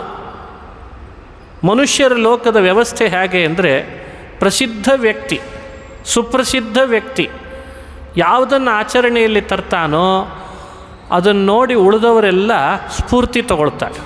ಅವನು ಹಾಗಿದ್ದಾನೆ ಅಂದಮೇಲೆ ನಾವು ಹೀಗಿರಬೇಕು. ಸರಳ ವ್ಯವಸ್ಥೆ ಅಲ್ವೇ ಇದು? ಅವನು ಹಾಗಿದ್ದಾನೆ, ನಾವು ಹಾಗಿರಬೇಕು ಅಂಥೇಳಿ ಅವನು ಹಾಗಿದ್ದಾನೆ. ಇದನ್ನು ಕೃಷ್ಣ ಜಗತ್ತಿಗೆ ಸಾರಬೇಕಾಗಿದೆ. ಹಾಗಾಗಿ ಅವನು ಹುಟ್ಟಿನಿಂದ, ಅವನ ಬೆಳವಣಿಗೆಯಿಂದ, ಅವನಿಗೆ ತಾನು ಮಾಡಿಸ್ಕೊಳ್ತಿದ್ದ ಸಂಸ್ಕಾರಗಳಿಂದ, ತಾನು ಮಾಡ್ತಿದ್ದ ತಾಯಿಯ ಬಗ್ಗೆ ಭಕ್ತಿಯಿಂದ, ತಂದೆಯ ಭಕ್ತಿಯಿಂದ, ವಿನಯದಿಂದ, ಎಲ್ಲದರಿಂದಲೂ ಮಾರ್ಗದರ್ಶನ ಮಾಡ್ತಾನಂತೆ ಕೃಷ್ಣ. ಇದು ಕೃಷ್ಣಾವತಾರದಲ್ಲಿ ಕ್ಷತ್ರಿಯ ಸಂಸ್ಕಾರ ಮಾಡಿಸ್ಕೊಂಡು ಕ್ಷತ್ರಿಯೋಚಿತವಾದ ಉಪನಯನನೇ ಮಾಡಿಸ್ಕೊಂಡ ಅಂಥೇಳೂ ಇದೆ. ಮುಂದೆ ವಸುದೇವನ ಕಡೆ ಮಾಡಿಸ್ಕೊಂಡ, ಕಂಸ ಸಂಹಾರ ಆದಮೇಲೆ ಕ್ಷತ್ರಿಯರಿಗೆ ಉಪನಯನವೂ ಇದೆ. ಕ್ಷತ್ರಿಯರಿಗೆ ವೇದಗಳ ಅಧ್ಯಯನ ಇದೆ. ಹಾಗಾಗಿ ಗುರುಕುಲವಾಸ ಮಾಡಿದ ಅಂಥೇಳು ಭಾಗವತದಲ್ಲಿ ಬರ್ತದೆ. ಇದನ್ನು ತಾನು ಮಾಡಿಸ್ಕೊಂಡ, ತನ್ನಂತೆ ಬೆಳೆಯೋರು, ತನ್ನ ನೋಡುವವರು, ವಿಶ್ವಾಸ ಮಾಡೋರು ನಡೀಲಿ ಅಂತ ತೋರಿಸಿದ. ಇದಕ್ಕೆ ಇನ್ನೊಂದು ಅರ್ಥದಲ್ಲಿ ಭಗವದ್ಗೀತೆ ಧರ್ಮ ಸಂಸ್ಥಾಪನೆ ಅಂತ ಕರೀತದಂತೆ. ಈಗ ಧರ್ಮ ಸಂಸ್ಥಾಪನಾರ್ಥಾಯ ಸಂಭವ. ಏನು ಹಾಗಂದರೆ ಧರ್ಮ ಸಂಸ್ಥಾಪನೆ ಮಾಡೋದು ಅಂದ್ರೆ ಏನು? ಕೈಯಲ್ಲಿ ಒಂದು ಜೆಂಡ ಹಿಡ್ಕೊಂಡು ಹೊರಟು ಬಿಟ್ರೆ ಆಯ್ತು. ಈಗೆಲ್ಲ ಧರ್ಮ ಸಂಸ್ಥಾಪನೆ ಅಂದರೆ ಅದೇ ಹೌದಲ್ಲ, ಎಲ್ಲರಿಗೂ ಗೊತ್ತಿರೋದು. ಈಗ ಒಂದು ಜೆಂಡ ಇಟ್ಕೊಳ್ಳೋದ್ರಿಂದ ಹೊಡೆದ್ರೆ ರಪ ಹೊಡೆದ್ರೇನು, ಇದೇ ಧರ್ಮ ಸಂಸ್ಥಾಪನೆನಾ? ಆಗ್ತದ ಹಾಗೆ ಮಾಡಿದರೆ?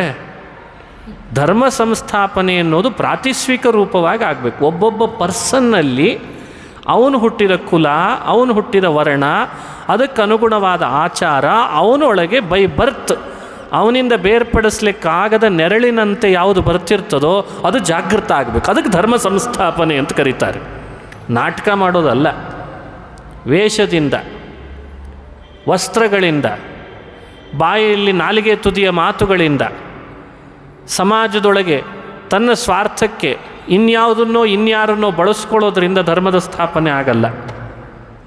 ಧರ್ಮದ ಸ್ಥಾಪನೆ ಅಂದರೆ ಕೃಷ್ಣ ಹೇಗೆ ಮಾಡಿದ, ತಾನಿದ್ದು, ನಡೆದು, ಅದರಂತೆ ನುಡಿದು, ಅದರೊಳಗೆ ಶ್ರದ್ಧೆ ತೋರಿ, ಸ್ವಲ್ಪವೂ ಆಚೆ ಈಚೆ ಆಗದಂತೆ ತನ್ನೊಟ್ಟಿಗೆ ಇದ್ದವರನ್ನು, ತನ್ನ ನಂಬಿದವರನ್ನು, ಅವರನ್ನೂ ಸರಿಯಾದ ಸಮಾಜಮುಖಿಯಾಗಿ ತರಿಸಿ ಹೀಗೇ ಇರಬೇಕು ಅಂತಿದ್ದಂತೆ ಕೃಷ್ಣ. ಹೀಗೇ ಇರಬೇಕು, ಆಚೆ ಈಚೆ ಆಗಬಾರ್ದು ಅಂತಂದ.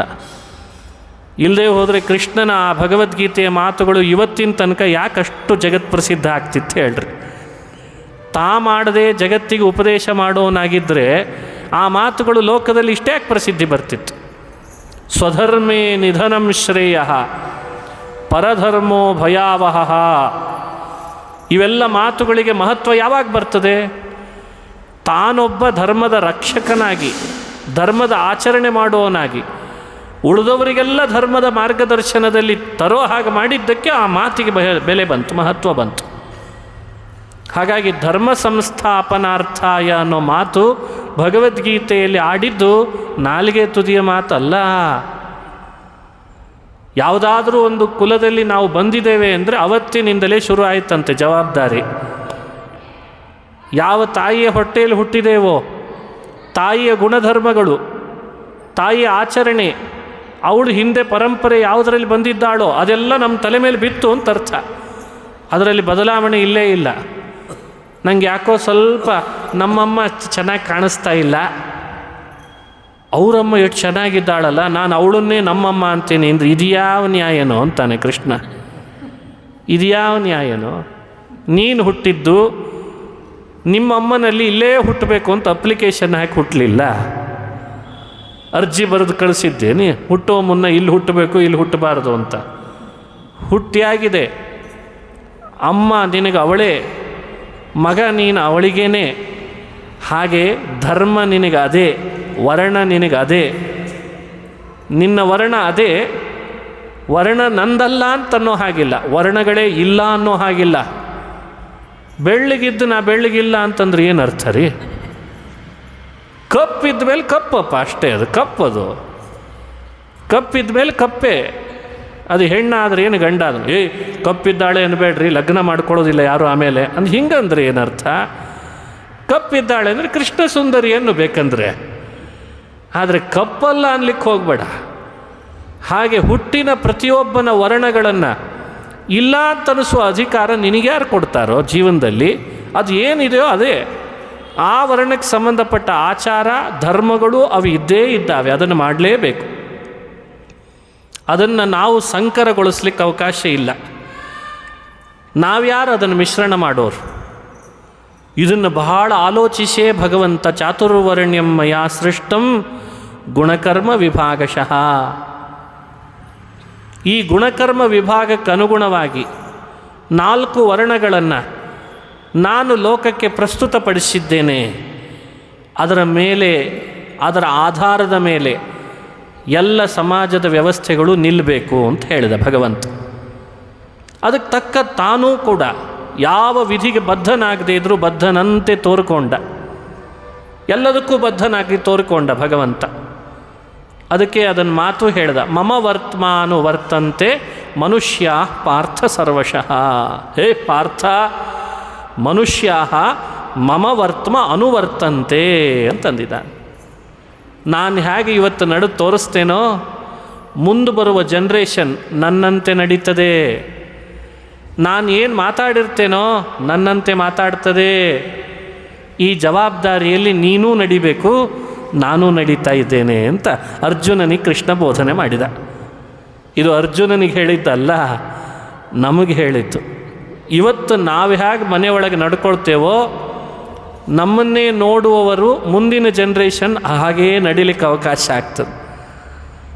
ನಾವು ಎತ್ತೆತ್ರ ಪತ್ತತ್ರ ಕುಣಿದ್ರೆ ಅವರು ಹಾಗೆ ಕುಣಿತಾರೆ. ಆಮೇಲೆ ನಾವೇನು ಮಾತಾಡ್ತೇವೋ ಅದರಂತೆ ಅವರು ಮಾತಾಡ್ತಾರೆ. ಇದನ್ನು ನಾವು ಯೋಚಿಸಿ ಈ ಜವಾಬ್ದಾರಿ ಹೊತ್ತು ಶ್ರೀಕೃಷ್ಣನ ಕಥೆಗಳಲ್ಲಿ ಕೇವಲ ಭಕ್ತಿ, ಪರವಶತೆ, ವಾತ್ಸಲ್ಯ, ಕರುಣೆ, ಭಕ್ತಾಪರಾಧ ಸಹಿಷ್ಣು ಅಷ್ಟರಲ್ಲೇ ತೇಲಾಡಬಾರ್ದು. ಶ್ರೀಕೃಷ್ಣನ ಅತ್ಯದ್ಭುತವಾದ ಧರ್ಮಸ್ಥಾಪನೆಯ ಬಗ್ಗೆ ಎಲ್ಲರೂ ಗಮನ ಕೊಡಬೇಕು.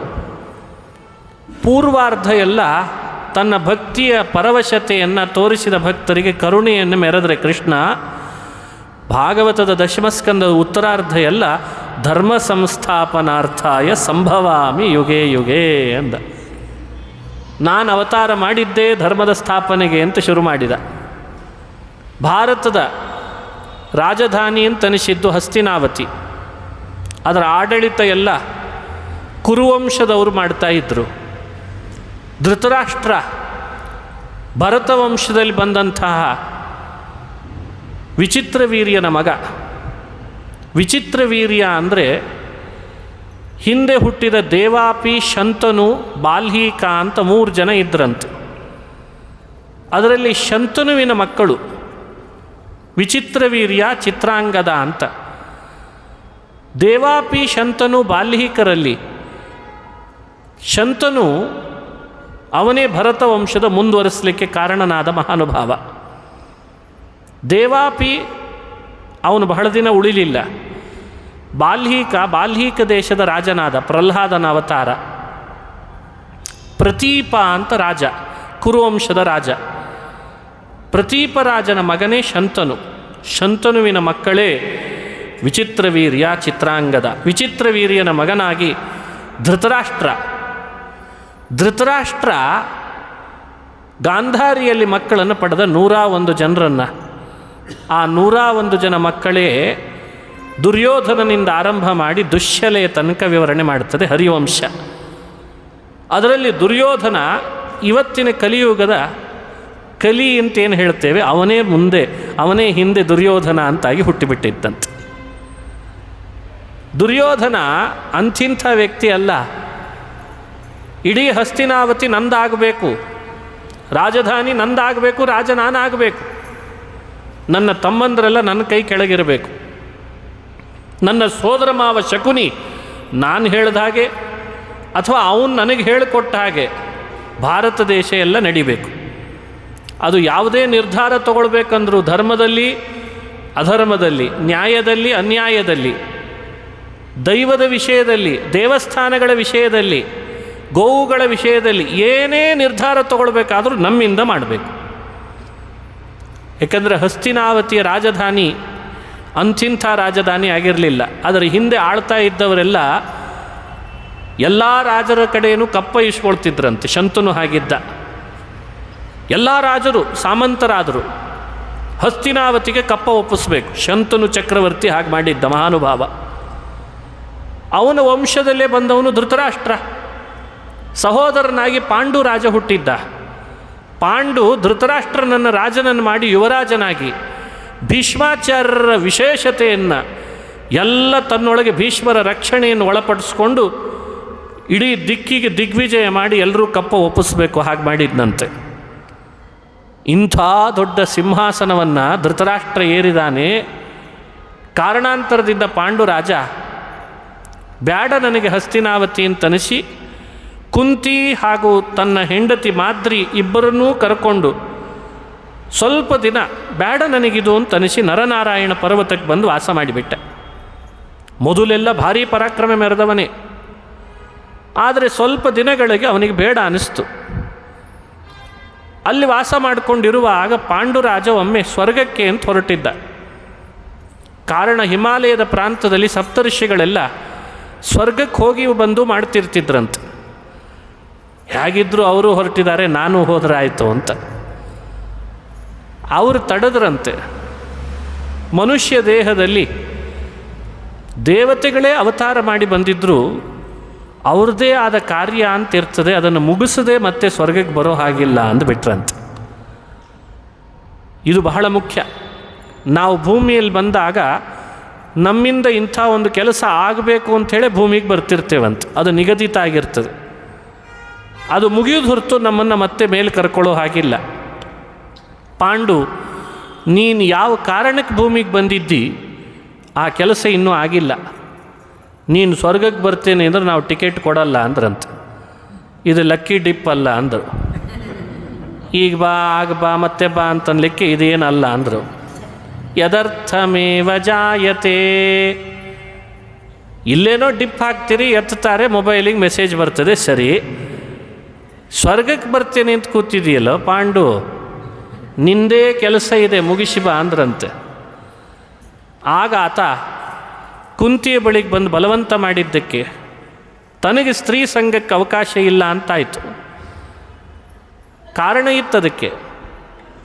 ಮಹಾನುಭಾವರಾದ ಋಷಿಗಳನ್ನು ಮಾಡಬಾರ್ದ ಅನ್ಯಾಯ ಮಾಡಿದ್ದರಿಂದ ಕಿಂದಮ ಋಷಿಗಳ ಶಾಪಕ್ಕೆ ಗುರಿಯಾಗಿದ್ದ.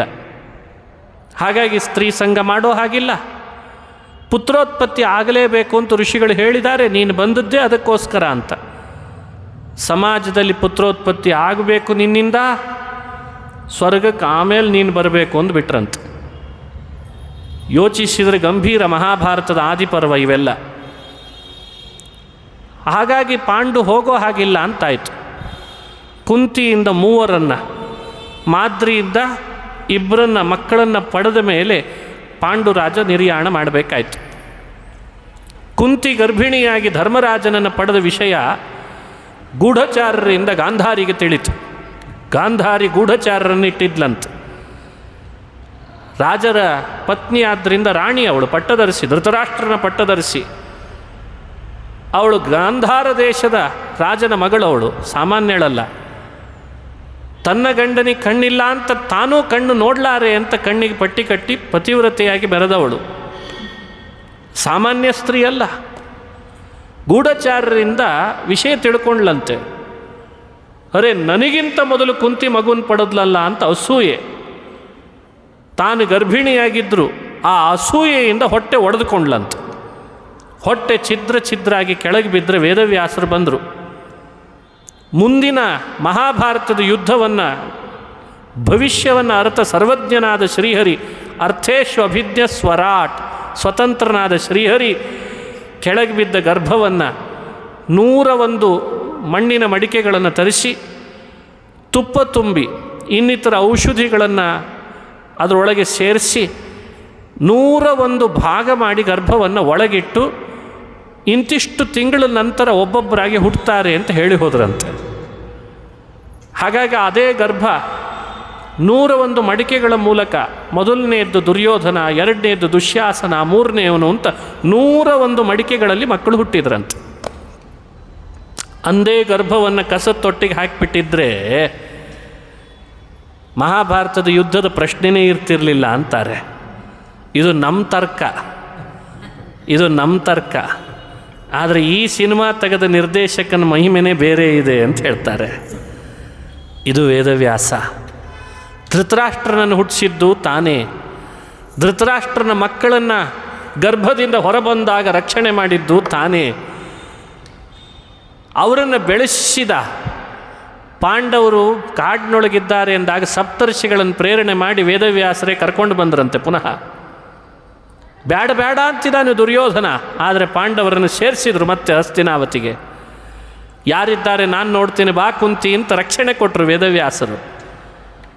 ಒಂದೆಡೆ ಪಾಂಡವರು, ಒಂದೆಡೆ ದುರ್ಯೋಧನಾದಿಗಳು.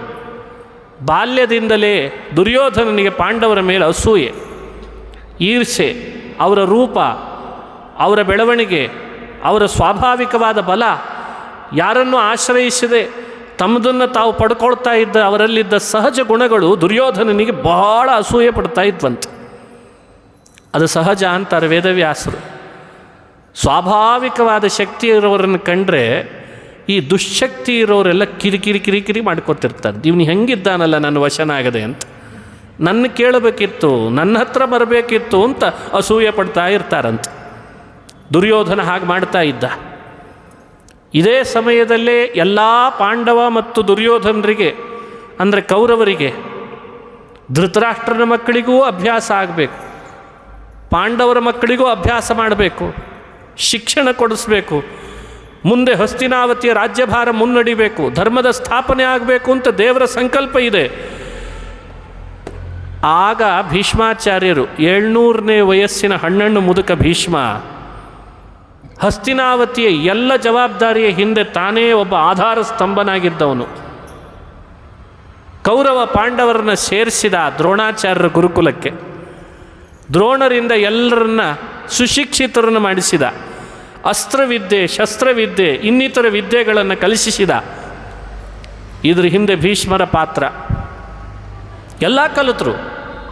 ಗುರುದಕ್ಷಿಣೆಯಾಗಿ ಅರ್ಜುನ ದೃಪದನನ್ನು ದ್ರೋಣಾಚಾರ್ಯರ ಕಾಲಿಗೆ ತಂದು ಹಾಕಿದ. ದೃಪದ ಯಾವಾಗ ಯುದ್ಧ ಮಾಡ್ತಾನೆ ಅರ್ಜುನನ ಜೊತೆಗೆ, ವಯಸ್ಸಾಗಿತ್ತು. ದೃಪದ ದ್ರೋಣಾಚಾರ್ಯರು ಸಹಪಾಠಿಗಳು. ದೃಪದ ರಾಜನಿಗೆ ಅರ್ಜುನನೊಟ್ಟಿಗೆ ಯುದ್ಧ ಮಾಡ್ತಾ ಮನಸ್ಸಿನಲ್ಲಿ ಒಂದು ಭಾವ ಬಂತಂತೆ, ಅವನ ಪರಾಕ್ರಮ, ಅರ್ಜುನನ ಪರಾಕ್ರಮ.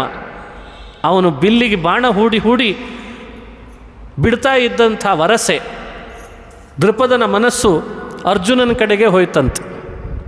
ಪಡೆದ್ರೆ ಇಂಥವನನ್ನು ಅಳಿಯನನ್ನು ಪಡ್ಕೋಬೇಕು ಅಂತಂದ್ರಂತೆ. ಅಳಿಯನಾಗಬೇಕು ನನಗೆ ಅರ್ಜುನ ಅಂದ. ಎದುರುಗಡೆಗೆ ನಿಂತು ಯುದ್ಧ ಮಾಡ್ತಿದ್ದ ಅರ್ಜುನನ ಕೌಶಲ ದೃಪದನ ಮನಸ್ಸನ್ನೇ ಗೆದ್ದುಬಿಟ್ನಂತೆ. ಯುದ್ಧದ ಕಡೆ ಲಕ್ಷ್ಯ ಹೋಗಿಬಿಡ್ತು. ಸೋತೆ ಅಂದ ದೃಪದ, ಸೋತೆ. ಮಾಡಿಕೊಂಡ್ರೆ ನಿನ್ನಂಥವನನ್ನು ಅಳಿಯನ್ನು ಮಾಡ್ಕೊಳ್ತೇನೆ ಅಂತ ಅಂದ್ಕೊಂಡ. ದ್ರೋಣರ ಕಾಲಿಗೂ ಬಿದ್ದ. ಅರ್ಧ ರಾಜ್ಯ ಕೊಡ್ತೇನೆ ಎಂದಿದ್ದೆಲ್ಲೋ ದೃಪದ, ಓದುವಾಗ ಗುರುಕುಲದಲ್ಲಿ ಹೇಳಿದ ಮಾತು ಮರ್ತೋಯ್ತಾ ಅಂದ. ದ್ರೋಣಾಚಾರ್ಯರೇ, ನಿಮ್ಗೆ ಅರ್ಧ ರಾಜ್ಯ ತಾನೇ ತಗೊಳ್ರಿ ಅಂತ ಕೊಟ್ಟುಬಿಟ್ಟಂತೆ. ಮೊದಲು ಕೊಡಲ್ಲ ಅಂದ, ಆಮೇಲೆ ಕೊಟ್ಟ. ಅರ್ಜುನನ ಪರಾಕ್ರಮ ಅಂಥದ್ದು. ಗುರುದಕ್ಷಿಣೆಯಾಗಿ ದೃಪದನನ್ನು ಕಾಲಿಗೆ ತಂದು ಹಾಕಿದರು. ಇಲ್ಲಿ ಶೌರ್ಯ ಇದೆ, ನೀತಿ ಇದೆ, ಗುರುಭಕ್ತಿ ಇದೆ, ಗುರುದಕ್ಷಿಣೆ ಕೊಡಬೇಕು ಅನ್ನೋ ಕರ್ತವ್ಯದ ಪ್ರಜ್ಞೆ ಇದೆ, ಪರಾಕ್ರಮ ಇದೆ. ಇವುಗಳನ್ನೆಲ್ಲ ಇವತ್ತು ಕಥೆಗಳು ಕೇಳದೇನೆ ತಿರ್ಗಾಮುರಿಗೆ ಅಲೆಕ್ಸಾಂಡರ್ ಅಂತ ಬಂದಿದ್ದ,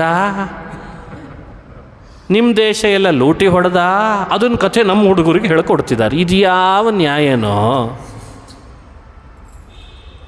ಅವನು ಯಾರೋ ಬಂದಿದ್ದ, ಇವನು ಯಾರೋ ಬಂದಿದ್ದ, ಇವನ ಕಥೆ ನಮ್ಮ ದೇಶದ ಮೇಲೆ ಮಾಡಿದ ದುಸ್ಥಿತಿ ತರಲಿಕ್ಕೆ ಮಾಡಿದವ್ರ ಕಥೆಗಳೆಲ್ಲ ಪಠ್ಯಪುಸ್ತಕದ ನಾಯಕರಾಗಿಬಿಟ್ರು. ಇದಕ್ಕಿಂತ ದುರಂತ ಇಲ್ಲ. ಹೇಳಿದ ದೃಪದ ರಾಜ ಯಾಜೋಪಯಾಜರನ್ನು ಕರೆಸಿದ, ನಿಮ್ಮ ಪೌರೋಹಿತ್ಯ ನನಗೊಬ್ಬ ಒಳ್ಳೆ ಸುಂದರ ಸ್ತ್ರೀ ಬರಬೇಕು, ಅವಳು ಹೇಗಿರಬೇಕು, ಅರ್ಜುನನಿಗೆ ತಕ್ಕ ಇರಬೇಕು ಅಂತಂದು. ಬಹಳ ಕಷ್ಟ ಅಂದ್ರೆ ಅವರು. ನಿಮ್ಮಂಥ ವೇದ ತಿಳಿದವರೇ ಹೀಗಂದರೆ ಹೇಗೆ? 10,000 ಆಕಳ ಕೊಡ್ತೀನಿ ಸಾಕ ಅಂತ ಕೇಳ್ದ. ಆಕಳ ಆಸೆ ಹಿಂದೆಲ್ಲ ಹಾಗಿರ್ತಿತ್ತಂತೆ. ಗೋವುಗಳೇ ಧನ. 10,000 ಆಕಳ ಇನ್ನೂ 1,00,000 ಆಕಳ ಕೊಡ್ತೀನಿ ಬೇಕಂದರೆ. ಅಪ್ಪಿ ತಪ್ಪಿಯೂ ಅರ್ಜುನನ ಬಿಟ್ಟು ಮತ್ತೊಬ್ಬರನ್ನು ವರೆಸಬಾರ್ದು, ಅಂಥ ಕನ್ಯೆ ಬೇಕು ಅಂತಂದ್ರಂತೆ. ಸಂಕಲ್ಪ ಮಾಡಿದರು. ಯಾಜೋಪಯಾಜರು ಯಾಗ ಮಾಡಿ ಅಗ್ನಿಕುಂಡದಿಂದ ವರಬೇಕು ಅಂತ ಅಗ್ನಿಪುರುಷನ ಹತ್ರ ಕೇಳ್ತಾರೆ. ಹಾಕುವ ಆಹುತಿಗಳಿಗೆ ಅಗ್ನಿಪುರುಷ ಪ್ರಸನ್ನನಾದ. ಸರಿ, ಆ ಚರುವನ್ನು ಕರೆದು ಅವಳಿಗೆ ಕೊಡಬೇಕು ಅಂತ ಕೌಸವಿ ಅಂತ ದೃಪದರಾಜನ ಹೆಂಡತಿ, ಬಾ ಈ ಕೂಡಲೇ ಈಗಲೇ ನಿನಗೆ ಈ ಚರು ದ್ರವ್ಯ ಕೊಡ್ತೇವೆ, ಭಕ್ಷಣ ಮಾಡು, ನಿನ್ನ ಯಜಮಾನ ಆಸೆಯಂತೆ ನಿನಗೊಬ್ಬಳು ಸ್ತ್ರೀ ಹುಡ್ತಾಳೆ ಅಂದರೆ, ಹೆಂಗಿದ್ರೂ ದಕ್ಷಿಣೆ ಕೊಟ್ಟಿದ್ದೇವೆ ಪುರೋಹಿತರಿಗೆ, ಸ್ವಲ್ಪ ಕಾಯಿಲಿ ಅಂದ್ಲಂತವಳು.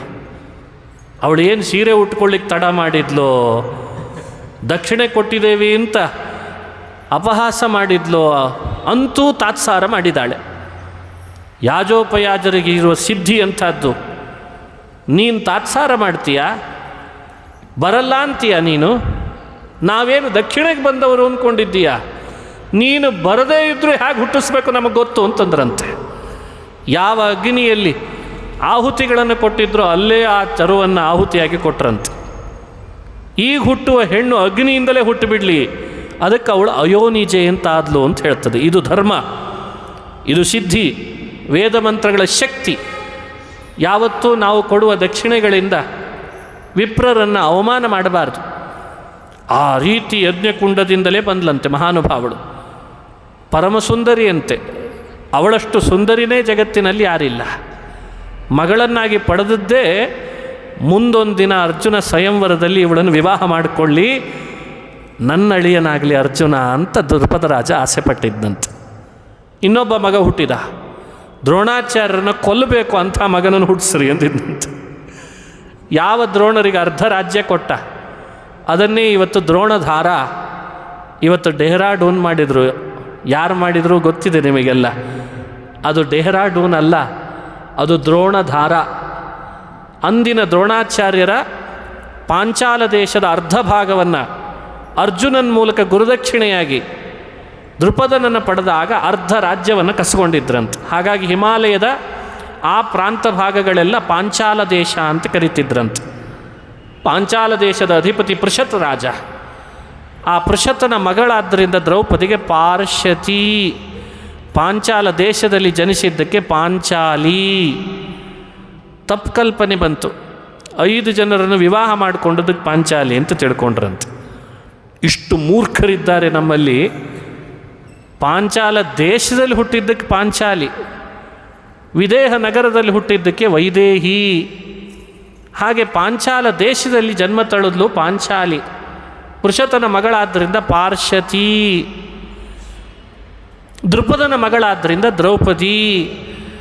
ಇವ್ಯಾವುದು ಅವಳಿಗೆ ನಾಮಕರಣ ಮಾಡಿದ್ದಲ್ಲ. ಇದು ಪ್ರಸಿದ್ಧಿ ಮಾತ್ರ. ನಿಜ ಹೆಸರೇನು?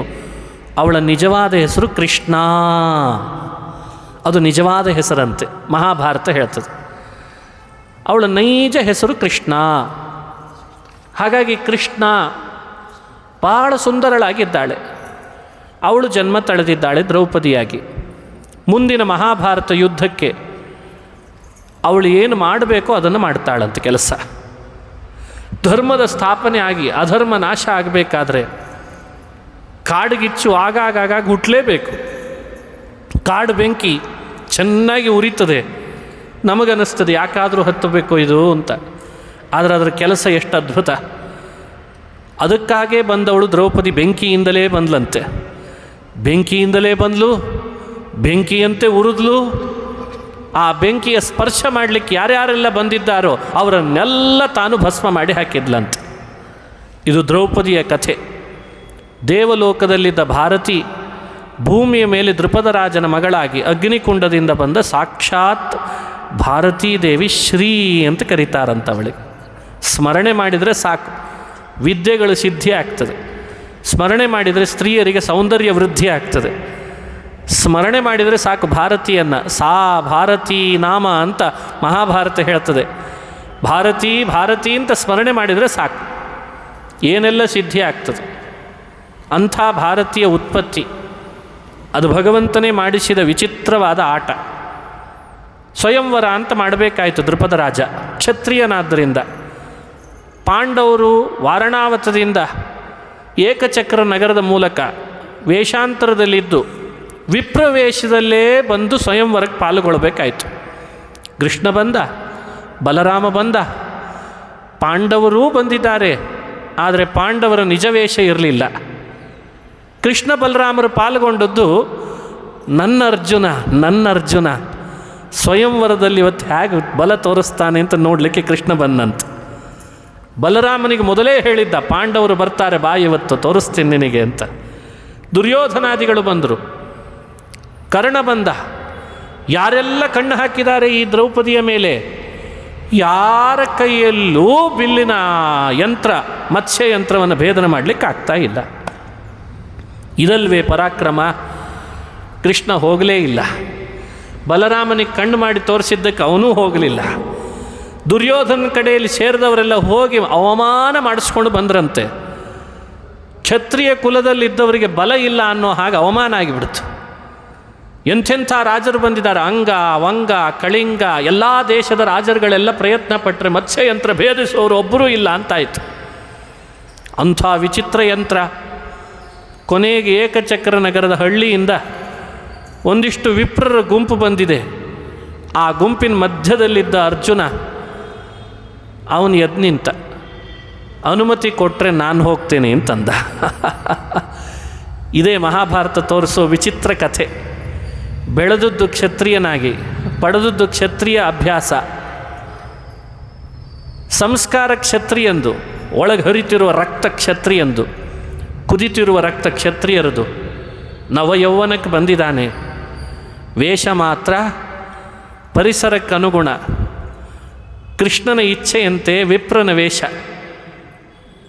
ನೋಡಲಿಕ್ಕೆ ವಿಪ್ರನ ವೇಷ, ಕಾರ್ಯ ಸಾಧನೆ ಮಾಡಲಿಕ್ಕೆ ಮಾತ್ರ ಕ್ಷತ್ರಿಯ. ಕೃಷ್ಣನನ್ನು ನೋಡ್ತಾನೆ ಅರ್ಜುನ. ಕೃಷ್ಣ ಮೊದಲೇ ಕಣ್ಣು ಸೊನ್ನೆ ಮಾಡಿದ್ದ, ನೀನೇ ಬರಬೇಕು ಅಂತಿದ್ದಂತೆ. ಭೀಮ ಬೇಕಾದಂಗೆ ಮತ್ಸ್ಯಯಂತ್ರ ಭೇದಿಸ್ತಿದ್ನಂತೆ. ಆದರೆ ಕೃಷ್ಣನ ಇಚ್ಛೆಯಂತೆ ಅರ್ಜುನನನ್ನು ಮುಂದೆ ಮಾಡಿದ ಅಂತಾರೆ ಭಗವತ್ಪಾದರು. ಯಾವ ಪರಿಸರದಲ್ಲಿ ಯಾವ ರೀತಿ ಇದ್ದು ಹೇಗೆ ವರ್ತಿಸ್ಬೇಕೋ ಎಲ್ಲ ಕೃಷ್ಣನ ಕಣ್ಣಿನ ಮೇಲೆ ನಡೀತಿತ್ತಂತೆ. ಅದು ಒಂದು ಧರ್ಮ ಸಂಸ್ಥಾಪನಾರ್ಥಾಯ ಸಂಭವಾಮಿ ಯುಗೆ ಯುಗೆ. ದೇವತೆಗಳು ಭೂಮಿಯಲ್ಲಿ ಬಂದರು, ಆ ಧರ್ಮಗಳನ್ನು ಹಾಗಾಗೆ ಉಳಿಸ್ಬೇಕು ಅಂದಿದ್ದ ಕೃಷ್ಣ. ಅಲ್ಲಿ ಬಡತನವೋ ಸಿರಿತನವೋ ಹಸಿವೆಯೋ ನೀರಡಿಕೆಯೋ ನಿದ್ರೆಯೋ ಎಲ್ಲ ಅನುಭವಿಸಬೇಕು ಅಂದಿದ್ದ. ಏಕಚಕ್ರ ನಗರದಲ್ಲಿ ಬಾಡಿಗೆ ಮನೆಯಲ್ಲಿರಬೇಕು ಅಂದ್ರು ಹ್ಞೂ ಅಂದ, ಇರ್ರಿ ಅಂದ. ಇಲ್ಲ ದಿನ ಭಿಕ್ಷೆ ಬೇಡ್ಕೊಂಬರಬೇಕು, ಬೇಡ್ತೇವೆ ಅಂದರು. ಎಲ್ಲಿ ಹಸ್ತಿನಾವತಿಯ ರಾಜಕುಮಾರರು, ಎಲ್ಲಿ ದೃಪದ ರಾಜನಂಥವನನ್ನು ತಲೆ ಹಿಡಿದು ದ್ರೋಣಾಚಾರ್ಯರ ಕಾಲು ಕೆಳಗೆ ಹಾಕಿದ ಅರ್ಜುನ ಏಕಚಕ್ರ ನಗರದಲ್ಲಿ ಭಿಕ್ಷಾ ಪಾತ್ರೆ ಇಟ್ಟುಕೊಂಡು ಹೋಗಿ ಭಿಕ್ಷಾನ್ ದೇಹಿ ಅಂತ ಭಿಕ್ಷೆ ಬೇಡಿದ್ರಂತೆ. ಇದು ಪಾಂಡವರ ಕಥೆ. ಅಂದರೆ ಇದು ಧರ್ಮದ ಕಥೆ, ಇದು ಜ್ಞಾನದ ಕಥೆ, ಇದು ಭಕ್ತಿಯ ಕಥೆ, ಮೇಧಾ ಕಥೆ, ಪ್ರಜ್ಞಾ ಮೇಧಾ ಧೃತಿ ಸ್ಥಿತಿ ವಿನಯದ ಕಥೆ, ಶೀಲದ ಕಥೆ. ಪಾಂಡವರ ಕಥೆ ಅಂದರೆ ಸುಮ್ಮನೇನೋ ಇಂಗ್ಲೀಷ್ ಕಾಮೆಂಟ್ರಿಗಳಲ್ಲಿ ಕಾದಂಬರಿಗಳಲ್ಲ ಅವ್ಯಾವುದು ಕೂಡ. ಇವತ್ತೆಲ್ಲ ಶಬ್ದಗಳು ಬದಲಾಯಿಸಿದ್ದಾರೆ ಅಂತ ಆ ಕಾರಣಕ್ಕೆ ಹೇಳಿದೆ ಅಷ್ಟೇ. ಹಿಂದಿಯಲ್ಲೂ ಬರಲಿಕ್ಕೆ ಸಾಧ್ಯ ಇಲ್ಲ, ಕನ್ನಡದಲ್ಲಿ ಹುಡುಕಿದರೆ ಸಿಗಲಾರದು.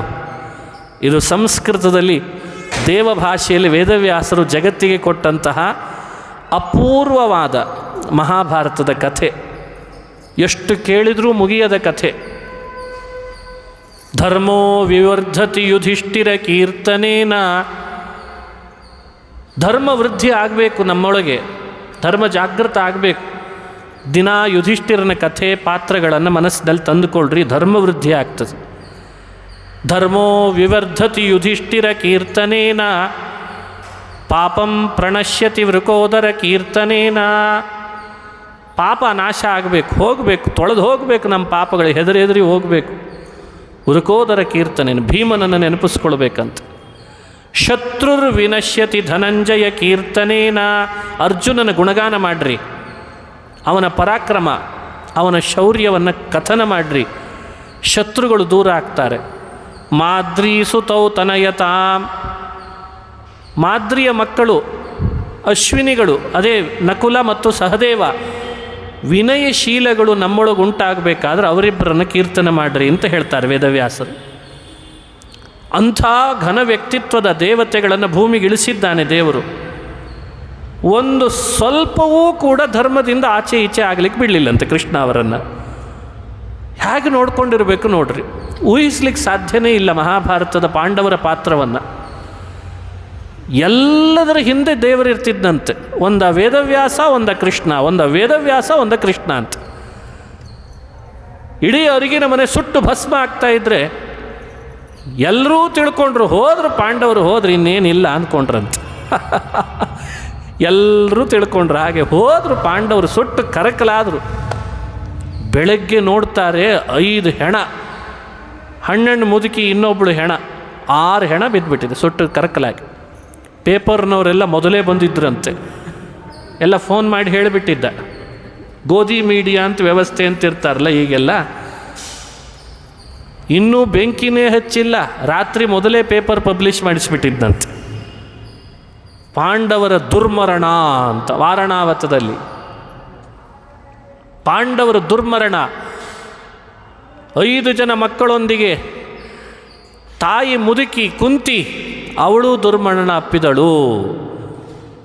ಆಕಸ್ಮಿಕ ಅವಘಡ ಹಾಕಿರ್ತಾರಲ್ಲ, ಆಕಸ್ಮಿಕ ಅವಘಡ ಅಂತ, ಬ್ರೇಕಿಂಗ್ ನ್ಯೂಸ್ ಅಂತ ಹಾಕಿಸಿ ಇಲ್ಲದೇ ಇದ್ದ ವಾರಣಾವತದಲ್ಲಿ ಮನೆ ಕಟ್ಟಿಸಿ ಆ ಅರಿಗಿನ ವಿಚಿತ್ರ ಅಂಶಗಳನ್ನು ಸೇರಿಸಿ ಸುಮ್ಮನೆ ಕಡ್ಡಿಗಿರಿದ್ರೆ ಸಾಕು ಮನೆ ಭಸ್ಮ ಆಗಬೇಕಂತ ಹಾಗೆ ಮಾಡಿದ್ದ. ಆಯಿತು, ಮನೆ ಭಸ್ಮ ಆಯಿತು. ಆದರೆ ದುರ್ಯೋಧನಿಗೆ ಗೊತ್ತಿಲ್ಲದ ಒಂದು ಸುರಂಗ ಮಾರ್ಗ ಇದೆ ಅಂತ ಗೊತ್ತಿರಲಿಲ್ಲ. ಇದೇ ದುರಂತ. ಸುರಂಗ ಮಾರ್ಗದಿಂದ ಭೀಮ ತನ್ನ ಎಲ್ಲ ಅಣ್ಣಂದ್ರನ್ನ ತಮ್ಮಂದ್ರನ್ನ ಹೆಗಲ ಮೇಲೆ ಹೊತ್ತು ತಾಯಿ ಕುಂತಿಯನ್ನು ಕರ್ಕೊಂಡು ಸುರಂಗ ಮಾರ್ಗದಿಂದ ಹೊರಗೆ ಬಂದುಬಿಟ್ಟ. ಗಂಗೆಯನ್ನು ದಾಟಿದ, ಏಕಚಕ್ರ ನಗರದಿಂದ ಕಾಮ್ಯಕ ವನಕ್ಕೆ ಬಂದ. ವೇದವ್ಯಾಸರು ಎದುರುಗಡೆಗೆ ಬಂದ್ರಂತೆ, ಭೀಮ ಎಂಥ ಕೆಲಸ ಮಾಡಿ ಬಂದ್ಯೋ ಅಂತಂದ್ರಂತೆ. ಇನ್ನು ಮುಂದೆ ಕೆಲವು ಕೆಲಸ ಇದೆ ಮಾಡೋದು, ಇದೇ ಕಾಡಿನಲ್ಲಿ ಮುಂದೆ ಹೋಗು, ಒಬ್ಬ ಹಿಡಿಂಬ ಅಂತ ಸಿಗ್ತಾನೆ, ಅವನು ಸ್ವಲ್ಪ ನೋಡ್ಕೊ ಅಂತಂದ್ರಂತೆ. ಹಿಡಿಂಬನನ್ನು ಮುಗಿಸಿದ. ಇನ್ನೂ ಸ್ವಲ್ಪ ಮುಂದೆ ಹೋಗ್ರಿ, ಏಕಚಕ್ರ ನಗರ ವನ ಅಂತ ಸಿಗ್ತದೆ, ಒಂದು ಊರು ಸಿಗ್ತದೆ, ಅಲ್ಲೇ ಇರ್ರಿ. ಆ ಊರಿನವರಿಗೆ ಬಹಳ ಬಾಧೆ ಕೊಡ್ತಿದ್ದಾನೆ ಬಕಾಸುರ ಅಂತ, ಅವನೊಬ್ಬನ್ನು ಮುಗಿಸ್ಬಿಡು ಅಂತಂದಿದ್ದ. ಹೀಗೆ ಹಿಡಿಂಬನನ್ನು, ಬಕನನ್ನು, ಏನು ಬಕ ಅಂದ್ರೆ ಏನು ಸಾಮಾನ್ಯನ, ಬಕಾಸುರ ಅಂದ್ರೆ ಏನವನು, ಹೇಗಿದ್ದ, ಅವನ ಆಹಾರ ಎಷ್ಟು, 1 ಬಂಡಿ ಅನ್ನ ಬೇಕಂತೆ ದಿನನಿತ್ಯ ಅವನಿಗೆ, 1 ಬಂಡಿ ಅನ್ನ, 2 ಎತ್ತು ಅವನ ಆಹಾರ, ಅದು 1 ನರ. ಇದಕ್ಕೆ ಸಂಬಂಧಪಟ್ಟಂತೆ ಏನೇನು ಹುಳಿ ಉಪ್ಪು ಖಾರ ಎಲ್ಲ ಹಾಕಬೇಕಂತ ಅದಕ್ಕೆ. ಅದು ಹೆಂಗೆ ತಿಂತಿದ್ನೋ ಏನೋ, 1 ಬಂಡಿ ಅನ್ನ ಬೇಕು, 2 ಎತ್ತು ಬೇಕು, 1 ನರ ಬೇಕು. ಇದಕ್ಕೆ ತಕ್ಕಂತೆ ಇನ್ನು ಬಂಡಿಗಟ್ಟಲೆ ಹುಳಿ ಸಾರು ಕಳಿಸ್ಕೊಡ್ಬೇಕು ಅವನಿಗೆ. ಏಕಚಕ್ರ ನಗರ ವಾಸಿಗಳೆಲ್ಲ ಕಕ್ಕವಿಕ್ಕಿ ಆಗಿದ್ರಂತೆ. ಯಾಕಾದರೂ ಬಂದಿದ್ದೇವೋ ಇಲ್ಲಿ ಅಂತ, ಬೇರೆ ಊರಿಗೆ ಹೋಗಿ ವಾಸ ಮಾಡೋ ಹಾಗಿಲ್ಲ, ಇಲ್ಲಿರೋಣ ಅಂದರೆ ಬಕಾಸುರ ಬಿಡೋ ಹಾಗಿಲ್ಲ. ತಾಯಿ ಕುಂತಿ ಹೇಳ್ತಾಳೆ, ಯಾರು ಹೋಗಬೇಡ್ರಿ, ಹೇಳಿ ಕೇಳಿ ನನಗೆ 5 ಜನ ಮಕ್ಕಳನ್ನು ಕೊಟ್ಟಿದ್ದಾನೆ ದೇವರು, ನಾನು ಒಬ್ಬನ ಕಳಿಸ್ತೇನೆ ಅಂತ ಭೀಮನನ್ನು ತಯಾರು ಮಾಡಿ ಕಳಿಸಿದ್ಲಂತ. ಭೀಮ ರಾತ್ರೋರಾತ್ರಿ ಊರಿನವರಿಗೆ ಗೊತ್ತೇ ಆಗದಂತೆ ಬಂಡಿಯನ್ನು ತಾನೇ ತೊಗೊಂಡ್ಬಿಟ್ಟ. ಅವತ್ತು ರಾತ್ರಿ ದಿನ ಭಿಕ್ಷೆ ಬೇಡಿ ಅನ್ನ ತರ್ತಿದ್ನಲ್ಲ, ಇವತ್ತು ಬೇಡ ನಾನೇ ತೊಗೊಳ್ತೀನಿ, ಇದೇ ಬಂಡಿ ಅನ್ನ ನನಗೆ ಅಂತ ತಾನೇ ತೊಗೊಂಡ. ಹುಳಿ ಹಾಕಿದ, ಸಾರು ಹಾಕ್ಕೊಂಡ, ಕಲಿಸಿದ, ತಿಂದ. ಬಕ ಬರ್ತಿದ್ದಾನೆ ದೂರದಿಂದ ಅನ್ನೋ ಅಷ್ಟರಲ್ಲಿ ಅವನಿಗೆ ಬೆನ್ನು ಮಾಡಿ ಕೂತ್ಕೊಂಡ. ಅವನು ನೋಡಿ ಯಾಕೆ ಊಟ ಮಾಡಬೇಕು, ಮೈಲಿಗೆ ಆಗ್ತದೆ ಅಂತ. ಅವ ಅಲ್ಲಿದನೇ ಓಡೋಡ್ಕೊಂಡು ಬರ್ತಾನೆ. ಕೈಯಲ್ಲಿದ್ದ ಸಿಕ್ಕ ಮರಗಳನ್ನು ಎತ್ತೆತ್ತಿ ಎಸಿತಾನೆ. ಎಸೆಯುವ ಮರಗಳು ಯಾವುದೂ ಇವನ ಮೈಗೆ ಅಂಟ್ತಾ ಇಲ್ಲ, ಅಲ್ಲಲ್ಲೇ ಬೀಳೋ ಹಾಗೆ ಮಾಡಿದ. ಎಲ್ಲ ಮುಗಿಸಿದ ಮೇಲೆ ಬಕಾಸುರ ಹತ್ರ ಬಂದಿದ್ದಂತೆ. ತೆರೆಗೆ ನಿಂತ ಭೀಮ ಬಾ ಯುದ್ಧಕ್ಕೆ ಅಂತ ಕರೆದ. ಮುಷ್ಟಿ ಯುದ್ಧ ಮಾಡಿದ, ಗುದ್ದಿದ, ಇವನೂ ಗುದ್ದಿದ. 2 ಬೆಟ್ಟಗಳು ಎದ್ದೆದ್ದು ಬಂದು ಗುದ್ದಿದ್ರೆ ಏನು ಶಬ್ದ ಬರಬೇಕು ಅದು ಬರ್ತಿತ್ತಂತೆ ಏಕಚಕ್ರ ನಗರದಲ್ಲಿ. ಬೆಂಕಿಯ ಕಿಡಿಗಳು ಉಗುಳ್ದ ಹಾಗೆ ಉಗುಳ್ತಾ ಇದ್ವಂತೆ. ಭೂಮಿ ಕಂಪನ ಆಗ್ತಾ ಇದೆ. ರಾತ್ರಿಯೆಲ್ಲ ಏಕಚಕ್ರ ನಗರದ ಭೂಮಿ ಕಂಪಿಸಿ ಏನೋ ನಡೀತಾ ಇದೆ ಇಲ್ಲಿ ಅಂತ ಗೊತ್ತಾಯ್ತಂತೆ. ಬೆಳಗ್ಗೆ ಎದ್ದು ಬಂದು ನೋಡ್ತಾರೆ, ಬೆಟ್ಟದಂಥ ಬಕಾಸುರನ ದೇಹ ಬಿದ್ದೋಗಿದೆ. ಛಿದ್ರ ಮಾಡಿ ಹಾಕಿಬಿಟ್ಟಿದ್ದಾನೆ ಭೀಮಸೇನ. ಏನಾಗಿದೆ ರಾತ್ರಿ ಅಂತ ಯಾರಿಗೂ ಅಷ್ಟು ಸುಲಭ ಪತ್ತೆ ಹಚ್ಚಲಿಕ್ಕಾಗಲಿಲ್ಲ. ಇವನೇ ಭೀಮ ಅಂತ ಕೂಡಲೇ ಪತ್ತೆ ಹಚ್ಚಲಿಕ್ಕೂ ಆಗಲಿಲ್ಲ. ದಿನ ನಮ್ಮ ಮನೆಗೆ ಭಿಕ್ಷೆ ಬೇಡಲಿಕ್ಕೆ ದೊಡ್ಡ ಪಾತ್ರೆ ಹಿಡ್ಕೊಂಬರ್ತಿದ್ನಲ್ಲ ಅವನೇನ ಅಂತಂದ್ರಂತೆ. ಯಾಕೆ ಕೊಂದಿರಬೇಡ ನೋಡ್ರಿ, ಅವನು ಆ ರೀತಿ ಕೊಂದುಬಿಟ್ಟ.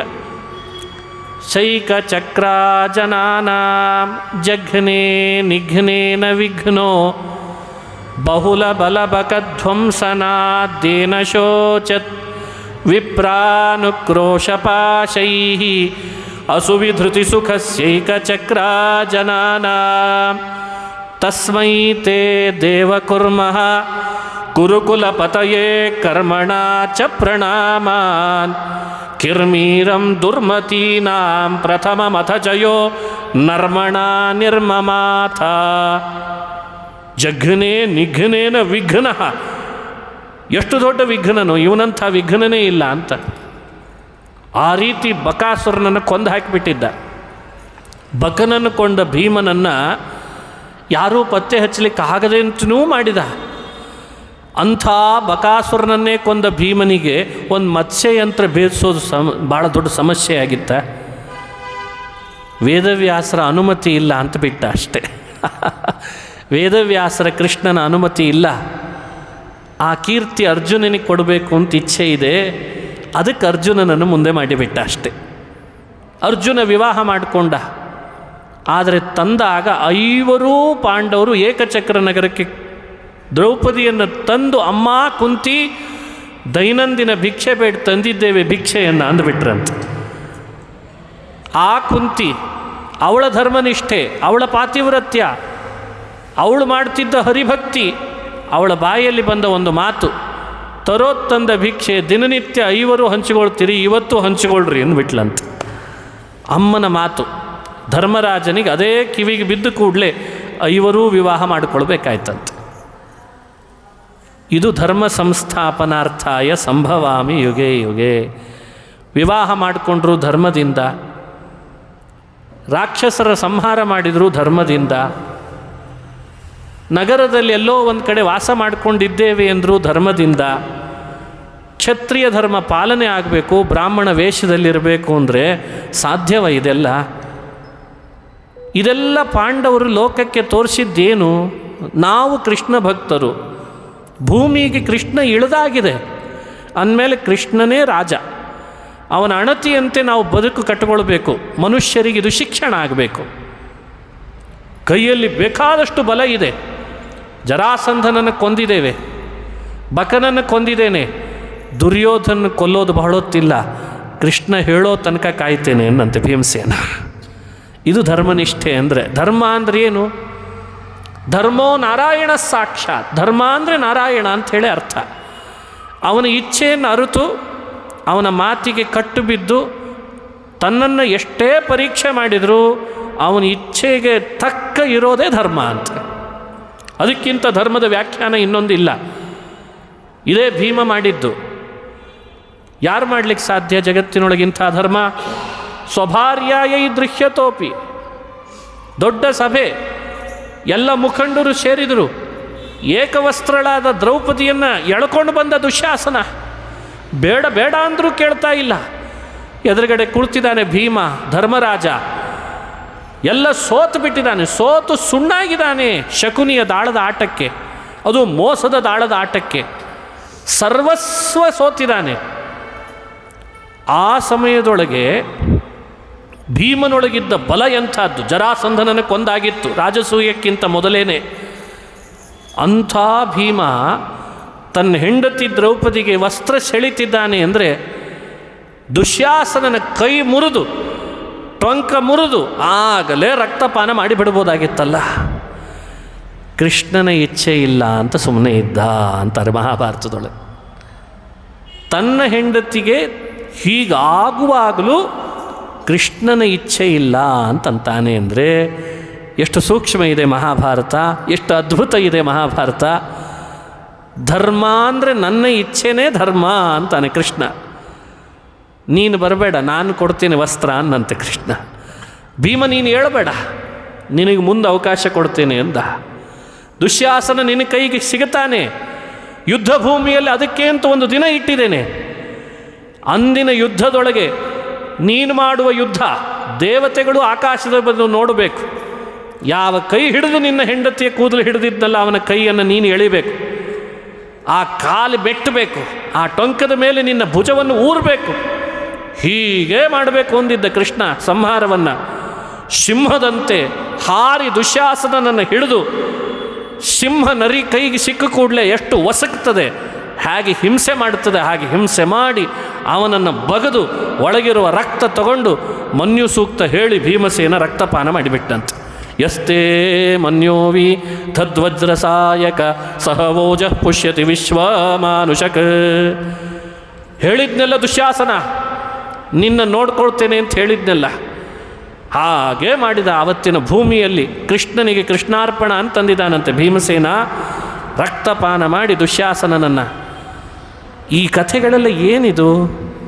ಭೀಮನ್ ಪರಾಕ್ರಮ ತೋರಿಸೋದಷ್ಟೇ ಅಲ್ಲ, ಭೀಮನಿಗಿದ್ದ ಕೃಷ್ಣನ ಮೇಲೆ ಭಕ್ತಿ ಅಂಥದ್ದು, ಭೀಮ ಮಾಡ್ತಿದ್ದ ಧರ್ಮದ ನಿಷ್ಠೆ ಅಂಥದ್ದು.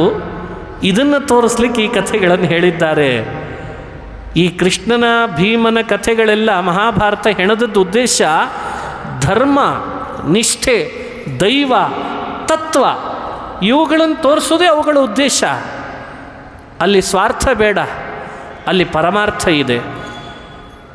ಇಲ್ಲಿ ಏನಿದ್ರೂ ಪರಮಾರ್ಥ, ಇಲ್ಲಿ ಫಲದ ಆಸೆ ಅಲ್ಲ, ಇಲ್ಲಿ ಧರ್ಮದ ನಿಷ್ಠೆ ಇದೆ. ಯಾಕೆ ಬೇಕು ಅಂತ ತಕರಾರು ತೆಗೆದಿದ್ದಂತೆ ಧರ್ಮರಾಜ. ಹೆಂಗಿದ್ರು ಕಾಡಿನಲ್ಲಿದ್ದು ಇದ್ದು ಅಭ್ಯಾಸ ಆಗಿಬಿಟ್ಟಿದೆ. ಈಗ 4 ದಿವಸ ನಾವು ಎಲ್ಲಿ ಹೋಗಿರ್ತೇವೆ ಅಭ್ಯಾಸ ಆಗಿಬಿಡ್ತದೆ. ಅಲ್ಲಿ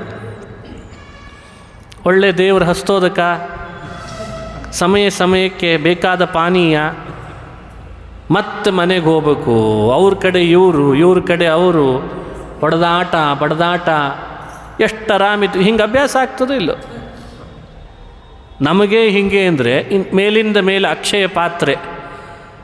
ದ್ರೌಪದಿ ಇದ್ದಾಳೆ, 80,000 ಯತಿಗಳು, ಕಾಡಿನೊಳಗೆ ಏನು ಬೇಕೋ ಸಿಗೋ ಹಾಗೆ ವ್ಯವಸ್ಥೆ ಮಾಡಿದ್ದ. ಸುಭದ್ರರಾಗಿದ್ದರು ಪಾಂಡವರು, ಯಾವುದಕ್ಕೂ ಕೊರತೆ ಇಲ್ಲ.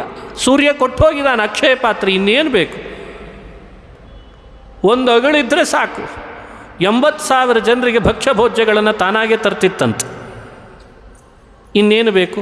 ಊಟದ್ದಾಯಿತು, ತಿನಿಸಾಯಿತು, ಇರ್ಲಿಕ್ಕಾಯಿತು. ಇಷ್ಟು ಅಭ್ಯಾಸ ಧರ್ಮರಾಜ ಅಂದ. ಮತ್ತ್ಯಾಕೆ ಅವ್ರ ಹತ್ರ ಹೋಗಬೇಕು? ಅವನು ಕೊಡಲ್ಲ ಅನ್ನಬೇಕು, ನೀ ಕೊಡು ಅನ್ನಬೇಕು ದುರ್ಯೋಧನಿಗೆ. ನಾವು ಯುದ್ಧ ಮಾಡಲಿಕ್ಕೆ ಕೃಷ್ಣ ಕ್ಷಮಾದಿಂದ ಇದ್ದರೆ ಏನಂತ ಹಿಂಗೆ ಶುರು ಮಾಡಿದ್ದ ಧರ್ಮರಾಜ. ಹೌದು ಅನ್ನಿಸ್ತದಲ್ಲ ಮೇಲ್ನೋಟಕ್ಕೆ. ನಾವ್ಯಾರಾದರೂ ಆಗಿದ್ರೆ ಹೌದು ಅಂದ್ಬಿಡ್ತಿದ್ವಿ. ಯಾಕೆ ಹೋಗೋದು ಬಿಡಪ್ಪ, ಇಲ್ಲೇ ಅಕ್ಷಯ ಪಾತ್ರೆ ಇದೆ, ದಿನ ಇಷ್ಟು ಸಣ್ಣಗೆ ಊಟ ಮಾಡಿಕೊಂಡು ದೇವ್ರ ತಲೆ ಮೇಲೆ ಇಷ್ಟು ನೀರು ಹಾಕಿದಂಗೆ ಮಾಡಿ ಒಂದು ಗಂಧ ಏರಿಸಿ ಹೂ ತುಳಸಿ ಹಚ್ಚಿ ಮುಗೀತಪ್ಪ, ದೇವರೇ ಪ್ರೀತನಾಗು ಅಂತಂದು ಅವನಿಗಿಷ್ಟು ಕೊಟ್ಟಂಗೆ ಮಾಡಿ ನಾವಿಷ್ಟು ತೊಗೊಂಡು ಮಧ್ಯಾಹ್ನ ಇಷ್ಟು ಸಂಪ ನಿದ್ರೆ ಮಾಡಿ ರಾತ್ರಿ ಇಷ್ಟು ನಿದ್ರೆ ಮಾಡ್ಕೊಂಡು ಮತ್ತೆ ಬೆಳಗ್ಗೆ ಎದ್ದೇನೋ ರಾಮ ಕೃಷ್ಣ ಗೋವಿಂದ ಹರಿ ವಿಠಲ ಅಂದ್ಕೊಂಡ್ವೇನೋ, ಮತ್ತೆ ಸ್ನಾನ ಮಾಡಿದ್ವೇನೋ, ಮುಗೀತು. ಇಷ್ಟಕ್ಕೆ ಹೋಗಿ ಅವನು ಹಸ್ತಿನಾವತಿಗೆ ಹೋಗಿ ಅವನು ಕೇಳಿ ಅವನ ಕೊಡಲ್ಲ ಅಂತಂದು, ಕೊಡಲ್ಲ ಅಂದ್ಯ ಹಾಗೆ ಅಂತ ನಾವು ಯುದ್ಧ ಮಾಡಿ, ಯುದ್ಧದೊಳಗೆ ಆ ರಾಜರನ್ನು ಈ ರಾಜರನ್ನು, ಆ ಸೈನ್ಯ ಈ ಸೈನ್ಯ ಸೇರಿಸಿ ರಕ್ತಪಾತ ಮಾಡಿ, ಬೇಡ ಇದು ಯಾವುದು ಬೇಡ ಕೂತಿದ್ದ ಧರ್ಮರಾಜ. ಅವನ ಸ್ವಭಾವ ಹಾಗಿದೆ, ಧರ್ಮದ ಸ್ವಭಾವ ಹಾಗಿತ್ತು. ಭೀಮ ಏನು ಅನ್ಬೇಕಾವಾಗ? ಭೀಮ ಅಂತಾನೆ, ಇಷ್ಟಕ್ಕೆ ನಾವು ದೇವಲೋಕದಿಂದ ಕೆಳಗಿಳಿಬೇಕಾ ಅಂದವ. ಕಾಡಿನೊಳಗಿದ್ದು 4 ದಿನ ಇದ್ದು ಹೋಗ್ಲಿಕ್ಕೆ ದೇವಲೋಕದಿಂದ ಇಳಿಸ್ಬೇಕಾ ದೇವರು ನಮ್ಮನ್ನು? ಭೂಮಿಗೆ ಬಂದದ್ದು ಯಾಕೆ? ಧರ್ಮ ಮಾಡೋದು ಭೂಮಿಗೆ ಬರೋದಲ್ಲ, ಧರ್ಮ ಮಾಡಲಿಕ್ಕೆ ಕೊಡದೇ ಇರೋರನ್ನು ಇಲ್ಲ ಅನ್ನಿಸ್ಲಿಕ್ಕೆ ಭೂಮಿಗೆ ಬರೋದು ನಮ್ಮ ಧರ್ಮ ಅನ್ನಂತೆ. ಯಾರು ಧರ್ಮಕ್ಕೆ ತೊಡಕಾಗಿದ್ದಾರೆ, ಅಧರ್ಮವಾದ ಸಾಮ್ರಾಜ್ಯ ಕಟ್ಟಿಕೊಂಡಿದ್ದಾರೆ, ಧರ್ಮ ಮಾಡೋರನ್ನ ಹೀಳಿಸಿ ನೋಡ್ತಿದ್ದಾರೆ, ಅವರನ್ನು ಇಲ್ಲ ಅನ್ನಿಸ್ಲಿಕ್ಕೆ ನಮ್ಮನ್ನು ದೇವರು ತಂದಿದ್ದಾನೆ ಎಂದಿತ್ತು ಭೀಮಸೇನ. ಯುದ್ಧ ಮಾಡಲೇಬೇಕು ಅಂದ. ವಿರಾಟ ರಾಜ ಹೇಳಿದ್ದ, ಹೇಗಿದ್ದರೂ ನೀವು ನನ್ನ ಗೋಗ್ರಹಣ ಮಾಡಿಸಿದ್ದ ದುರ್ಯೋಧನಾದಿಗಳಿಗೆ ಮಣ್ಣು ಮುಗಿಸಿದ್ರಿ, ಅಜ್ಞಾತವಾಸ ಎಲ್ಲ ಮುಗಿಸಿದ್ರಿ, ಕೀಚಕನನ್ನು ಕೊಂದ್ರಿ, ನನಗೆ ಬಹಳ ಕ್ಷೇಮ ಆಗಿದೆ ನೀವು ಬಂದದ್ರಿಂದ. ಪಾಂಡವರೇ, ನೀವು ನನ್ನ ಬಿಟ್ಟು ಹೋಗಬೇಡ್ರಿ, ನಾನು ನಿಮ್ಮ ಪರ. ಹಸ್ತಿನಾವತಿನೇ ಬೇಡ ಅಂದವ. ಹಸ್ತಿನಾವತಿನೇ ಬೇಡ, ವಿರಾಟ ರಾಜ್ಯ ನಿಮ್ಮದೇ, ನಾನು ಕೆಳಗಿಳಿತೀನಿ ಸಿಂಹಾಸನದಿಂದ ಅಂದ ವಿರಾಟ ರಾಜ. ಸುದೇಶ್ನೇ ವಿರಾಟರಿಬ್ಬರು ಕೈ ಮುಗಿದು ಧರ್ಮರಾಜನನ್ನು, ಕಂಕ ಅಂತ ಅವನ ಹೆಸರಿತ್ತು ಧರ್ಮರಾಜಂದು, ನೀನೇ ಸಿಂಹಾಸನದಲ್ಲಿ ಕೂಡು, ನಿನ್ನ ಈ ಗಂಧರ್ವರಂದರೆ ಪಾಚಕ, ನೀ ಅಡಿಗೆ ಮಾಡ್ಕೊಳ್ಳಿಕ್ಕೆ ಇವನೇ ನಿನ್ನ ತಮ್ಮ ನಿನ್ನ ಜೊತೆಗಿರಲಿ, ನೀವಿದ್ದ ಮೇಲೆ ಇನ್ನೇನು ನಮ್ಮ ರಾಜ್ಯದಲ್ಲಿ ಬರ, ಈ ರಾಜ್ಯವೇ ನಿಮ್ಮದು ಅಂದ್ರಂತೆ. ಇನ್ನೊಂದು ರಾಜ್ಯ ಯಾಕೆ ಬೇಕು? ಕೃಷ್ಣ ಏನಂತಾನೆ? ಸ್ವಬಾಹು ಸಂಪಾದಿತ ರಾಜ್ಯ ಕಾಮಾ. ವಿರಾಟ, ಏನು ತಿಳಿದಿದೆಯೋ ಪಾಂಡವರನ್ನು ಅನ್ನಂತೆ ಕೃಷ್ಣ. ಯಾರದೋ ರಾಜ್ಯವನ್ನು ಯಾರೋ ಯಾವಾಗಲೋ ಏನೋ ಸಂದರ್ಭದಲ್ಲಿ ಕೊಟ್ಟು ಕೂಡಲೇ ಅದು ನಂದು ಅಂತ ಅನ್ಕೊಳ್ಳೋ ಜಾಯಮಾನ ಪಾಂಡವರದಲ್ಲ ಅನ್ನಂತೆ. ಅವರು ತಮ್ಮ ಬಾಹುಬಲಗಳಿಂದ, ಯಾರ ಸಹಾಯ ಇಲ್ಲದೆ ತಮ್ಮ ಬಾಹುಬಲಗಳಿಂದ ತಮ್ಮ ದೇಶಕ್ತಿಯಿಂದ ಸಂಪಾದಿಸುವ ಶಕ್ತಿ ಇರೋರವರು, ಆ ಸ್ವಭಾವದವರು. ಯೋಚಿಸ್ರಿ, ಇಲ್ಲಿ ಸ್ವಾಭಿಮಾನ ಇದೆ, ಧರ್ಮ ಇದ್ದು ಸ್ವಾಭಿಮಾನ, ಅಧರ್ಮದ ಸ್ವಾಭಿಮಾನ ಅಲ್ಲ, ಇದು ಅಹಂಕಾರ ಅಲ್ಲ. ಕೃಷ್ಣ ಹೇಳ್ತಾನೆ, ಅವರ ಬಲ ಏನು, ಅವರ ಶಕ್ತಿ ಏನು, ಅವರ ಧರ್ಮದ ನಿಷ್ಠೆ ಏನು, ಜಗತ್ತು ನೋಡಬೇಕಿವತ್ತದನ್ನು. ಹಾಗಾಗಿ ಯಾವ ಕಾರಣಕ್ಕೂ ವಿರಾಟ ನೀನು ಕೊಟ್ಟಿ ಅಂತ ಇಶ್ಕೊಳ್ಳೋ ಜಾಯಮಾನ ಅವರದಲ್ಲ, ಅವ್ರದನ್ನು ಅವರೇ ಸಂಪಾದಿಸೋದು ಅವ್ರಿಗೆ ಹೇಗಿದೆ ಅಂತ ಗೊತ್ತಿದೆ ಅಂತಂದಂತೆ. ಕೊಟ್ಟು ಕಳಿಸು, ಮಾಡೋದೇ ಸಹಾಯ ಅಂದ್ರೆ ಕೊಟ್ಟು ಕಳಿಸು ಒಬ್ಬನನ್ನು. ಒಂದ ರಾಜ್ಯ ಕೊಡು, ಇಲ್ಲ ಯುದ್ಧಕ್ಕೆ ಬಾ. ಸಂಧಾನದ ವ್ಯವಸ್ಥೆ ಎಲ್ಲ ನಾಮಕೆ ವಾಸ್ತೆ. ಕೃಷ್ಣ ಸಂಧಾನಕ್ಕೆ ಹೋಗುವ ನೆಪ ಮಾಡಿದ, ಗೊತ್ತಿತ್ತು ದುರ್ಯೋಧನ ಒಪ್ಪಲ್ಲ ಅಂತ, ಹೇಳೋ ಕೆಲಸ ಹೇಳಿಬಿಟ್ಟ. ಇಷ್ಟಾದರೂ ಕೇಳಲ್ಲ ಅಂತ ಸಮಾಜಕ್ಕೆ ತೋರಿಸಿದ, ಯುದ್ಧವೇ ಅನಿವಾರ್ಯ ಅಂತ ಮಾಡಿಸಿದ. ಉದ್ಯೋಗ ಪರ್ವಾಯಿತು, ಯುದ್ಧಕ್ಕೆ ಅಂತ ಸಿದ್ಧರಾದರು. ಯಾವ್ಯಾವ ರಾಜರು ಯಾವ್ಯಾವ ರೀತಿ ಸೈನ್ಯ ತರ್ತಾರೆ ಅಂತ ಸಿದ್ಧಪಡಿಸಿದರು. ಕೃಷ್ಣನ ಬಳಿಗೂ ಬಂದರು, ದುರ್ಯೋಧನನೂ ಬಂದ, ಅರ್ಜುನನೂ ಬಂದ. ಕೃಷ್ಣ ಅಂದ, ನಾನೇನಿದ್ರು ನಿರಾಯುಧನಾಗಿ ಬರುವವ, ನಾನು ನಿರಾಯುಧನಾಗಿ ಬರ್ತೇನೆ, ಆದ್ದರಿಂದ ಯುದ್ಧದಲ್ಲಿ ಏನು ಉಪಯೋಗ ಆಗ್ತದೆ ಅಂತಿರಲ್ಲ, ಸಾರಥ್ಯ ಮಾಡ್ತೇನೆ, ಬೇಕಂದರೆ ಸಾರಥ್ಯ ಮಾಡ್ತೀನಿ. ಅದಕ್ಕೆ ದುರ್ಯೋಧನ ಮೊದಲೇ ಅಂದ, ಇವನು ಆರಿಸ್ಕೊಂಡು ನನಗೇನು ಉಪಯೋಗ ಅನ್ನಂತ. ಇವನ್ನ ಆರಿಸ್ಕೊಳ್ಳೋಣ, ಸುಮ್ಮನೆ ಶಿಬಿರದಲ್ಲಿ ಒಂದು ಸೀಟ್ ವ್ಯರ್ಥ ಆಗ್ತದೆ ಅಂತ ಹೇಳಿ ಅಂದ್ಕೊಂಡ. ಅರ್ಜುನನಿಗೆ ಆರಿಸ್ಲಿಕ್ಕೆ ಮೊದಲು ಕೊಟ್ಟ ಅವಕಾಶ, ಸಣ್ಣ ವಯಸ್ಸಿನವನು ಅಂತ. ನನಗೆ ಕೃಷ್ಣ ಇರಲಿ ಎಂದ. ಯತ್ರ ಯೋಗೇಶ್ವರ ಕೃಷ್ಣ ಯತ್ರ ಪಾರ್ಥೋ ಧನುರ್ಧರ. ಕಾಯ್ತಿದ್ದ, ದುರ್ಯೋಧನ ಬೇಡ ಅಂತ ಅನ್ಲಿಕ್ಕೆ ಕಾಯ್ತಿದ್ದ. ಅರ್ಜುನ ಕೃಷ್ಣನ ಆರಿಸ್ಕೊಂಡು ಕೂಡಲೇ ನಾರಾಯಣಿ ಸೈನ್ಯವನ್ನು, ಕೃಷ್ಣ ಕೊಟ್ಟು ಕಳಿಸಿದ ಸೈನ್ಯವನ್ನು ದುರ್ಯೋಧನ ತಗೊಂಡು ಹೋದ. 11 ಅಕ್ಷೋಹಿಣಿ ಜಮಾ ಮಾಡಿದ. 7 ಅಕ್ಷೋಹಿಣಿ ಪಾಂಡವರದು ಅಂತಾಯಿತು. ಕುರುಕ್ಷೇತ್ರದಲ್ಲಿ ಯುದ್ಧ ಪ್ರಾರಂಭ ಆಗಬೇಕು. ಇವನು ಬೇಡ ಅಂತ ತಕರಾರು ತೆಗೆದ ಧರ್ಮರಾಜ. ಮತ್ತು ಅರ್ಜುನ ಬೇಡ ಯುದ್ಧ ಬೇಡ.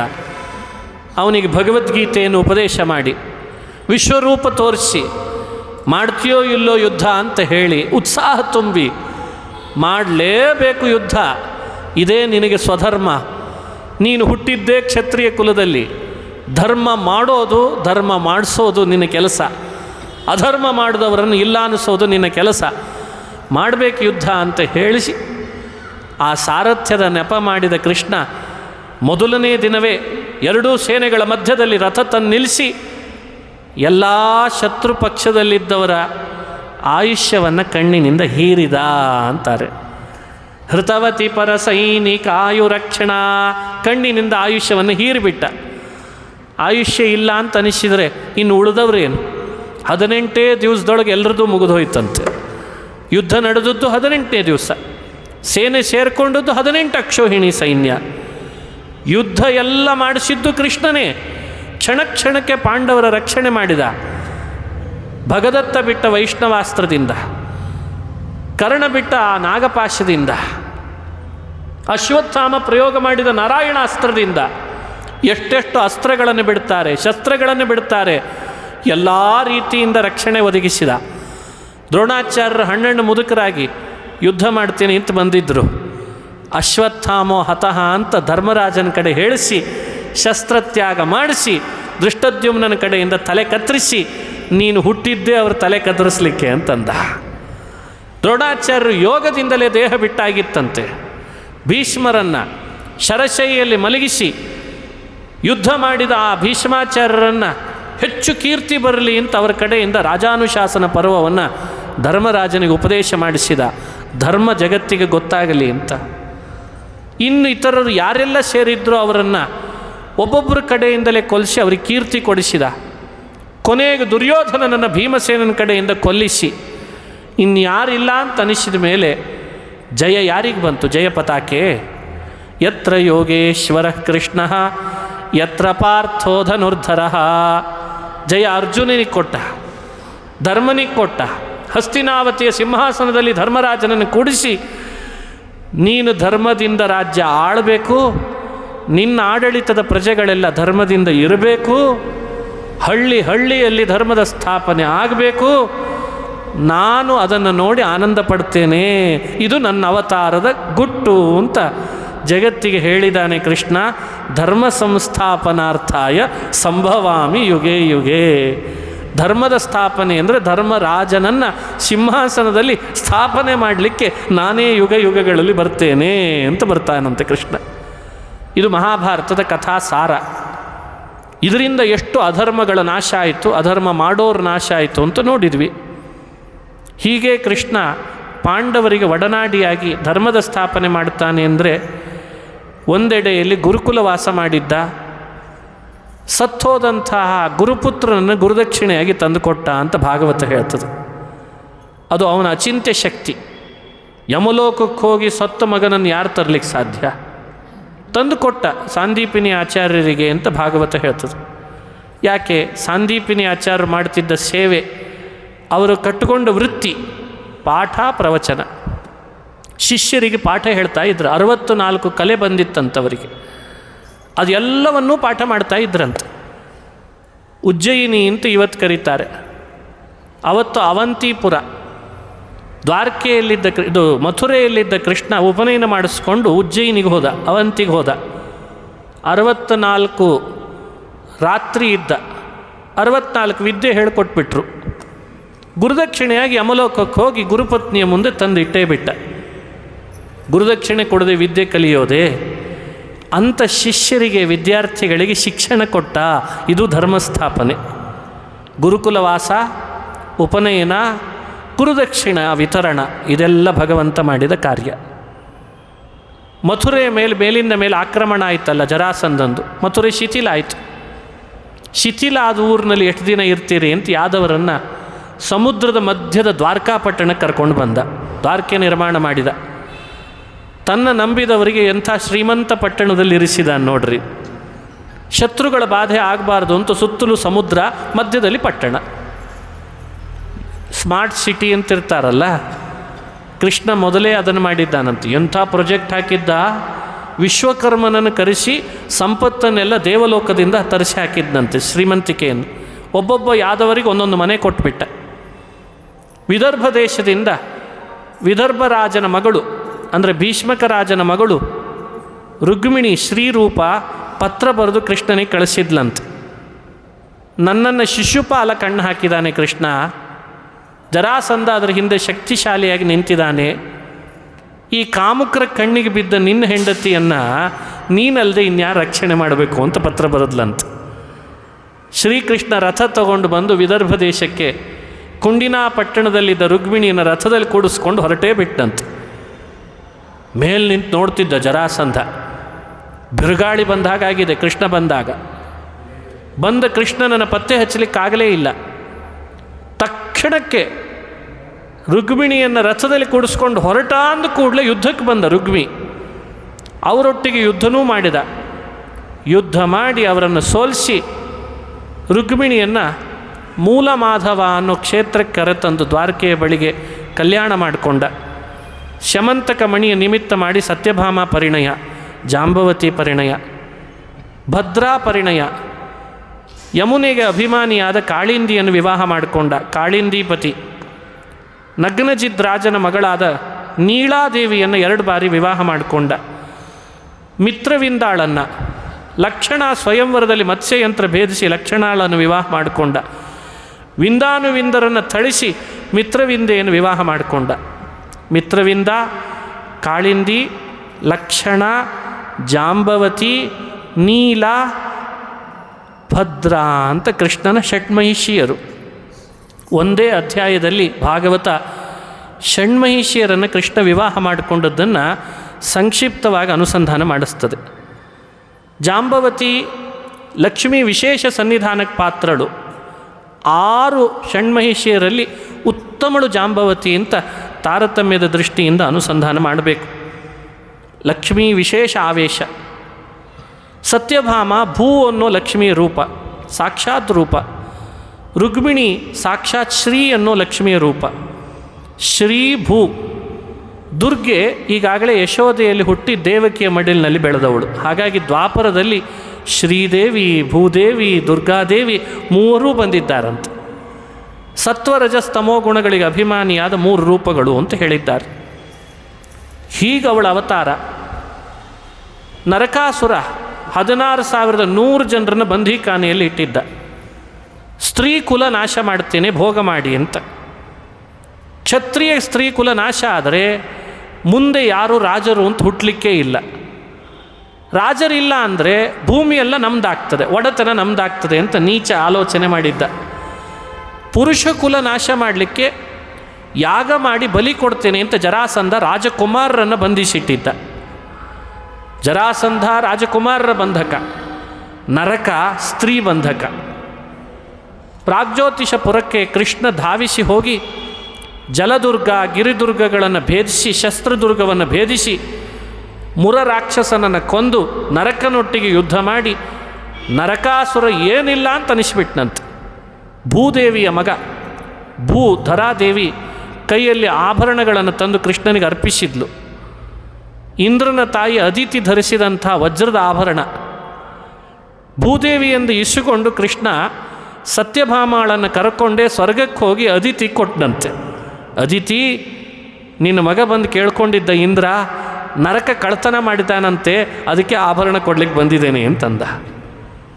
ಸತ್ಯಭಾಮೆ ಬಂದಿದ್ದಾಳೆ ಇಂದ್ರನ ಮನೆಗೆ. ಶಚಿ ಇಂದ್ರನ ಪತ್ನಿ ಪಾರಿಜಾತದ ಹೂಗಳ ಮಾಲೆ ಮಾಡ್ತಾ ಇದ್ದಾಳಂತೆ. ಬಂದ ಮುತ್ತೈದೆ ಕೊಡಬೇಕಾ ಬೇಡ ಶಚಿದೇವಿ? ಅವಳಿಗೇನೋ ಸ್ವಲ್ಪ ದುರ್ಬುದ್ಧಿ ಬಂತು. ಮುತ್ತೈದೆ ಬಂದಿದ್ದಾಳೆ ಸತ್ಯಭಾಮೆ, ಕೊಡಬೇಕು ಅಂತ ಅನ್ನಿಸ್ಲಿಲ್ಲ. ಎಷ್ಟು ಅಹಂಕಾರ ಬಂದಿದೆ ಶಚಿಗೆ ಅಂತ ಸತ್ಯಭಾಮೆ, ಕೃಷ್ಣ ಇಂದ್ರನ ಮನೆಯಲ್ಲಿ ನೋಡಿದ ಪಾರಿಜಾತ ನನಗೆ ಬೇಕು ಅಂತ ಹಠ ಮಾಡಿದ್ಲಂತೆ. ಅದಕ್ಕೇನಂತೆ ಎಂದ ಕೃಷ್ಣ. ನಂದನವನದಲ್ಲಿದ್ದ ಪಾರಿಜಾತ ಆಗಲೇ ಕಿತ್ತಿ ತಂದ ದ್ವಾರಕೆಯಲ್ಲಿ ನೆಟ್ಟುಬಿಟ್ಟ. ಯುದ್ಧ ಮಾಡಲಿಕ್ಕೆ ಬಂದರು ದೇವತೆಗಳು. ದೇವ ಸೈನ್ಯದ ಜೊತೆ ಯುದ್ಧ ಮಾಡಿದ. ಮತ್ತೆ ಅಸುರಾವೇಶದಿಂದ ಇಂದ್ರ ಯುದ್ಧ ಮಾಡಿದರೆ ಅವನನ್ನು ಸೋಲಿಸಿದ. ಸೋತ ಇಂದ್ರನಿಗೆ ಬುದ್ಧಿ ಬಂತು, ತಪ್ಪಾಯಿತು ಅಂತ ಕ್ಷಮೆ ಕೇಳಿದ. ಪಾರಿಜಾತಾಪಹಾರಕಃ ಅಂತ ಪ್ರಸಿದ್ಧನಾದ. ದೇವರೇ ಕೊಟ್ಟದ್ದು ಅಮೃತ ಮಥನ ಕಾಲದಲ್ಲಿ. ದೇವರಿಗೆ ಅರ್ಪಿಸದೇ ಇದ್ದರೆ ಕೃತಜ್ಞರಾಗಲ್ವೇ? ಹೀಗೆ ಪಾರಿಜಾತ ಅಪಹರಣ ಮಾಡಿದ್ದು. 16,100 ಜನ ಸ್ತ್ರೀಯರನ್ನು ಬಿಡಿಸಿ ನಿಮ್ಮ ಮನೆಗೆ ಹೋಗ್ರಿ ಅಂದ್ರೆ ಯಾರೂ ಹೋಗ್ಲಿಕ್ಕೆ ಒಲ್ಲೆ ಅಂದ್ರಂತ.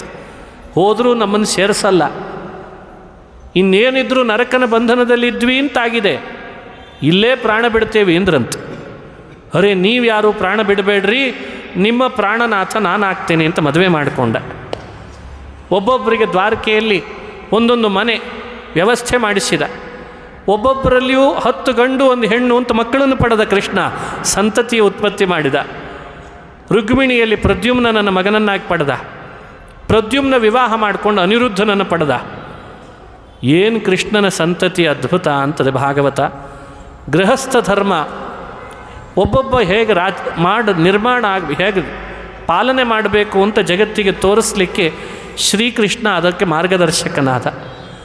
ರುಕ್ಮಿಣಿ ಪತಿಯಾಗಿದ್ದಾನೆ, ಸತ್ಯಭಾಮ ಪತಿಯಾಗಿದ್ದಾನೆ. ಷೋಡಶ ಸ್ತ್ರೀ ಸಹಸ್ರೇಶಃ ತ್ರಿಭಂಗಿ ಮಧುರಾಕೃತಿ ಅಂತ ಹಿರಿಯರು ಹೇಳ್ತಾರೆ. ಒಬ್ಬೊಬ್ಬರ ಮನೆಯಲ್ಲೂ ಕೃಷ್ಣನ ಒಂದೊಂದು ರೂಪ ಇರ್ತಿತ್ತಂತೆ. ನಾರದರಿಗೇನೋ ಕುತೂಹಲ, ಇಷ್ಟು ಜನ ಹೆಂಡತಿಯರನ್ನು ಕೃಷ್ಣ ಹೇಗೆ ಸಂಭಾಳಿಸ್ತಾನೋ, ಇಷ್ಟರ ಮೇಲೆ ಕೃಷ್ಣನ ಧರ್ಮಾಚರಣೆ ಹೇಗಿರ್ತದೋ ಅಂತ ಪರೀಕ್ಷೆ ಮಾಡಲಿಕ್ಕೆ ಬಂದ್ರಂತೆ. ಒಬ್ಬರು ಮನೆ ಬಾಗಿಲು ತಟ್ಟಿದ್ರು, ಕೃಷ್ಣ ಇದ್ದಾನ ಅಂದರು. ದೇವರ ಮನೆಯಲ್ಲಿ ಪ್ರಾತಸ್ತೋತ್ರ ಹೇಳ್ತಿದ್ದಾನೆ ಅಂದ್ರಂತೆ.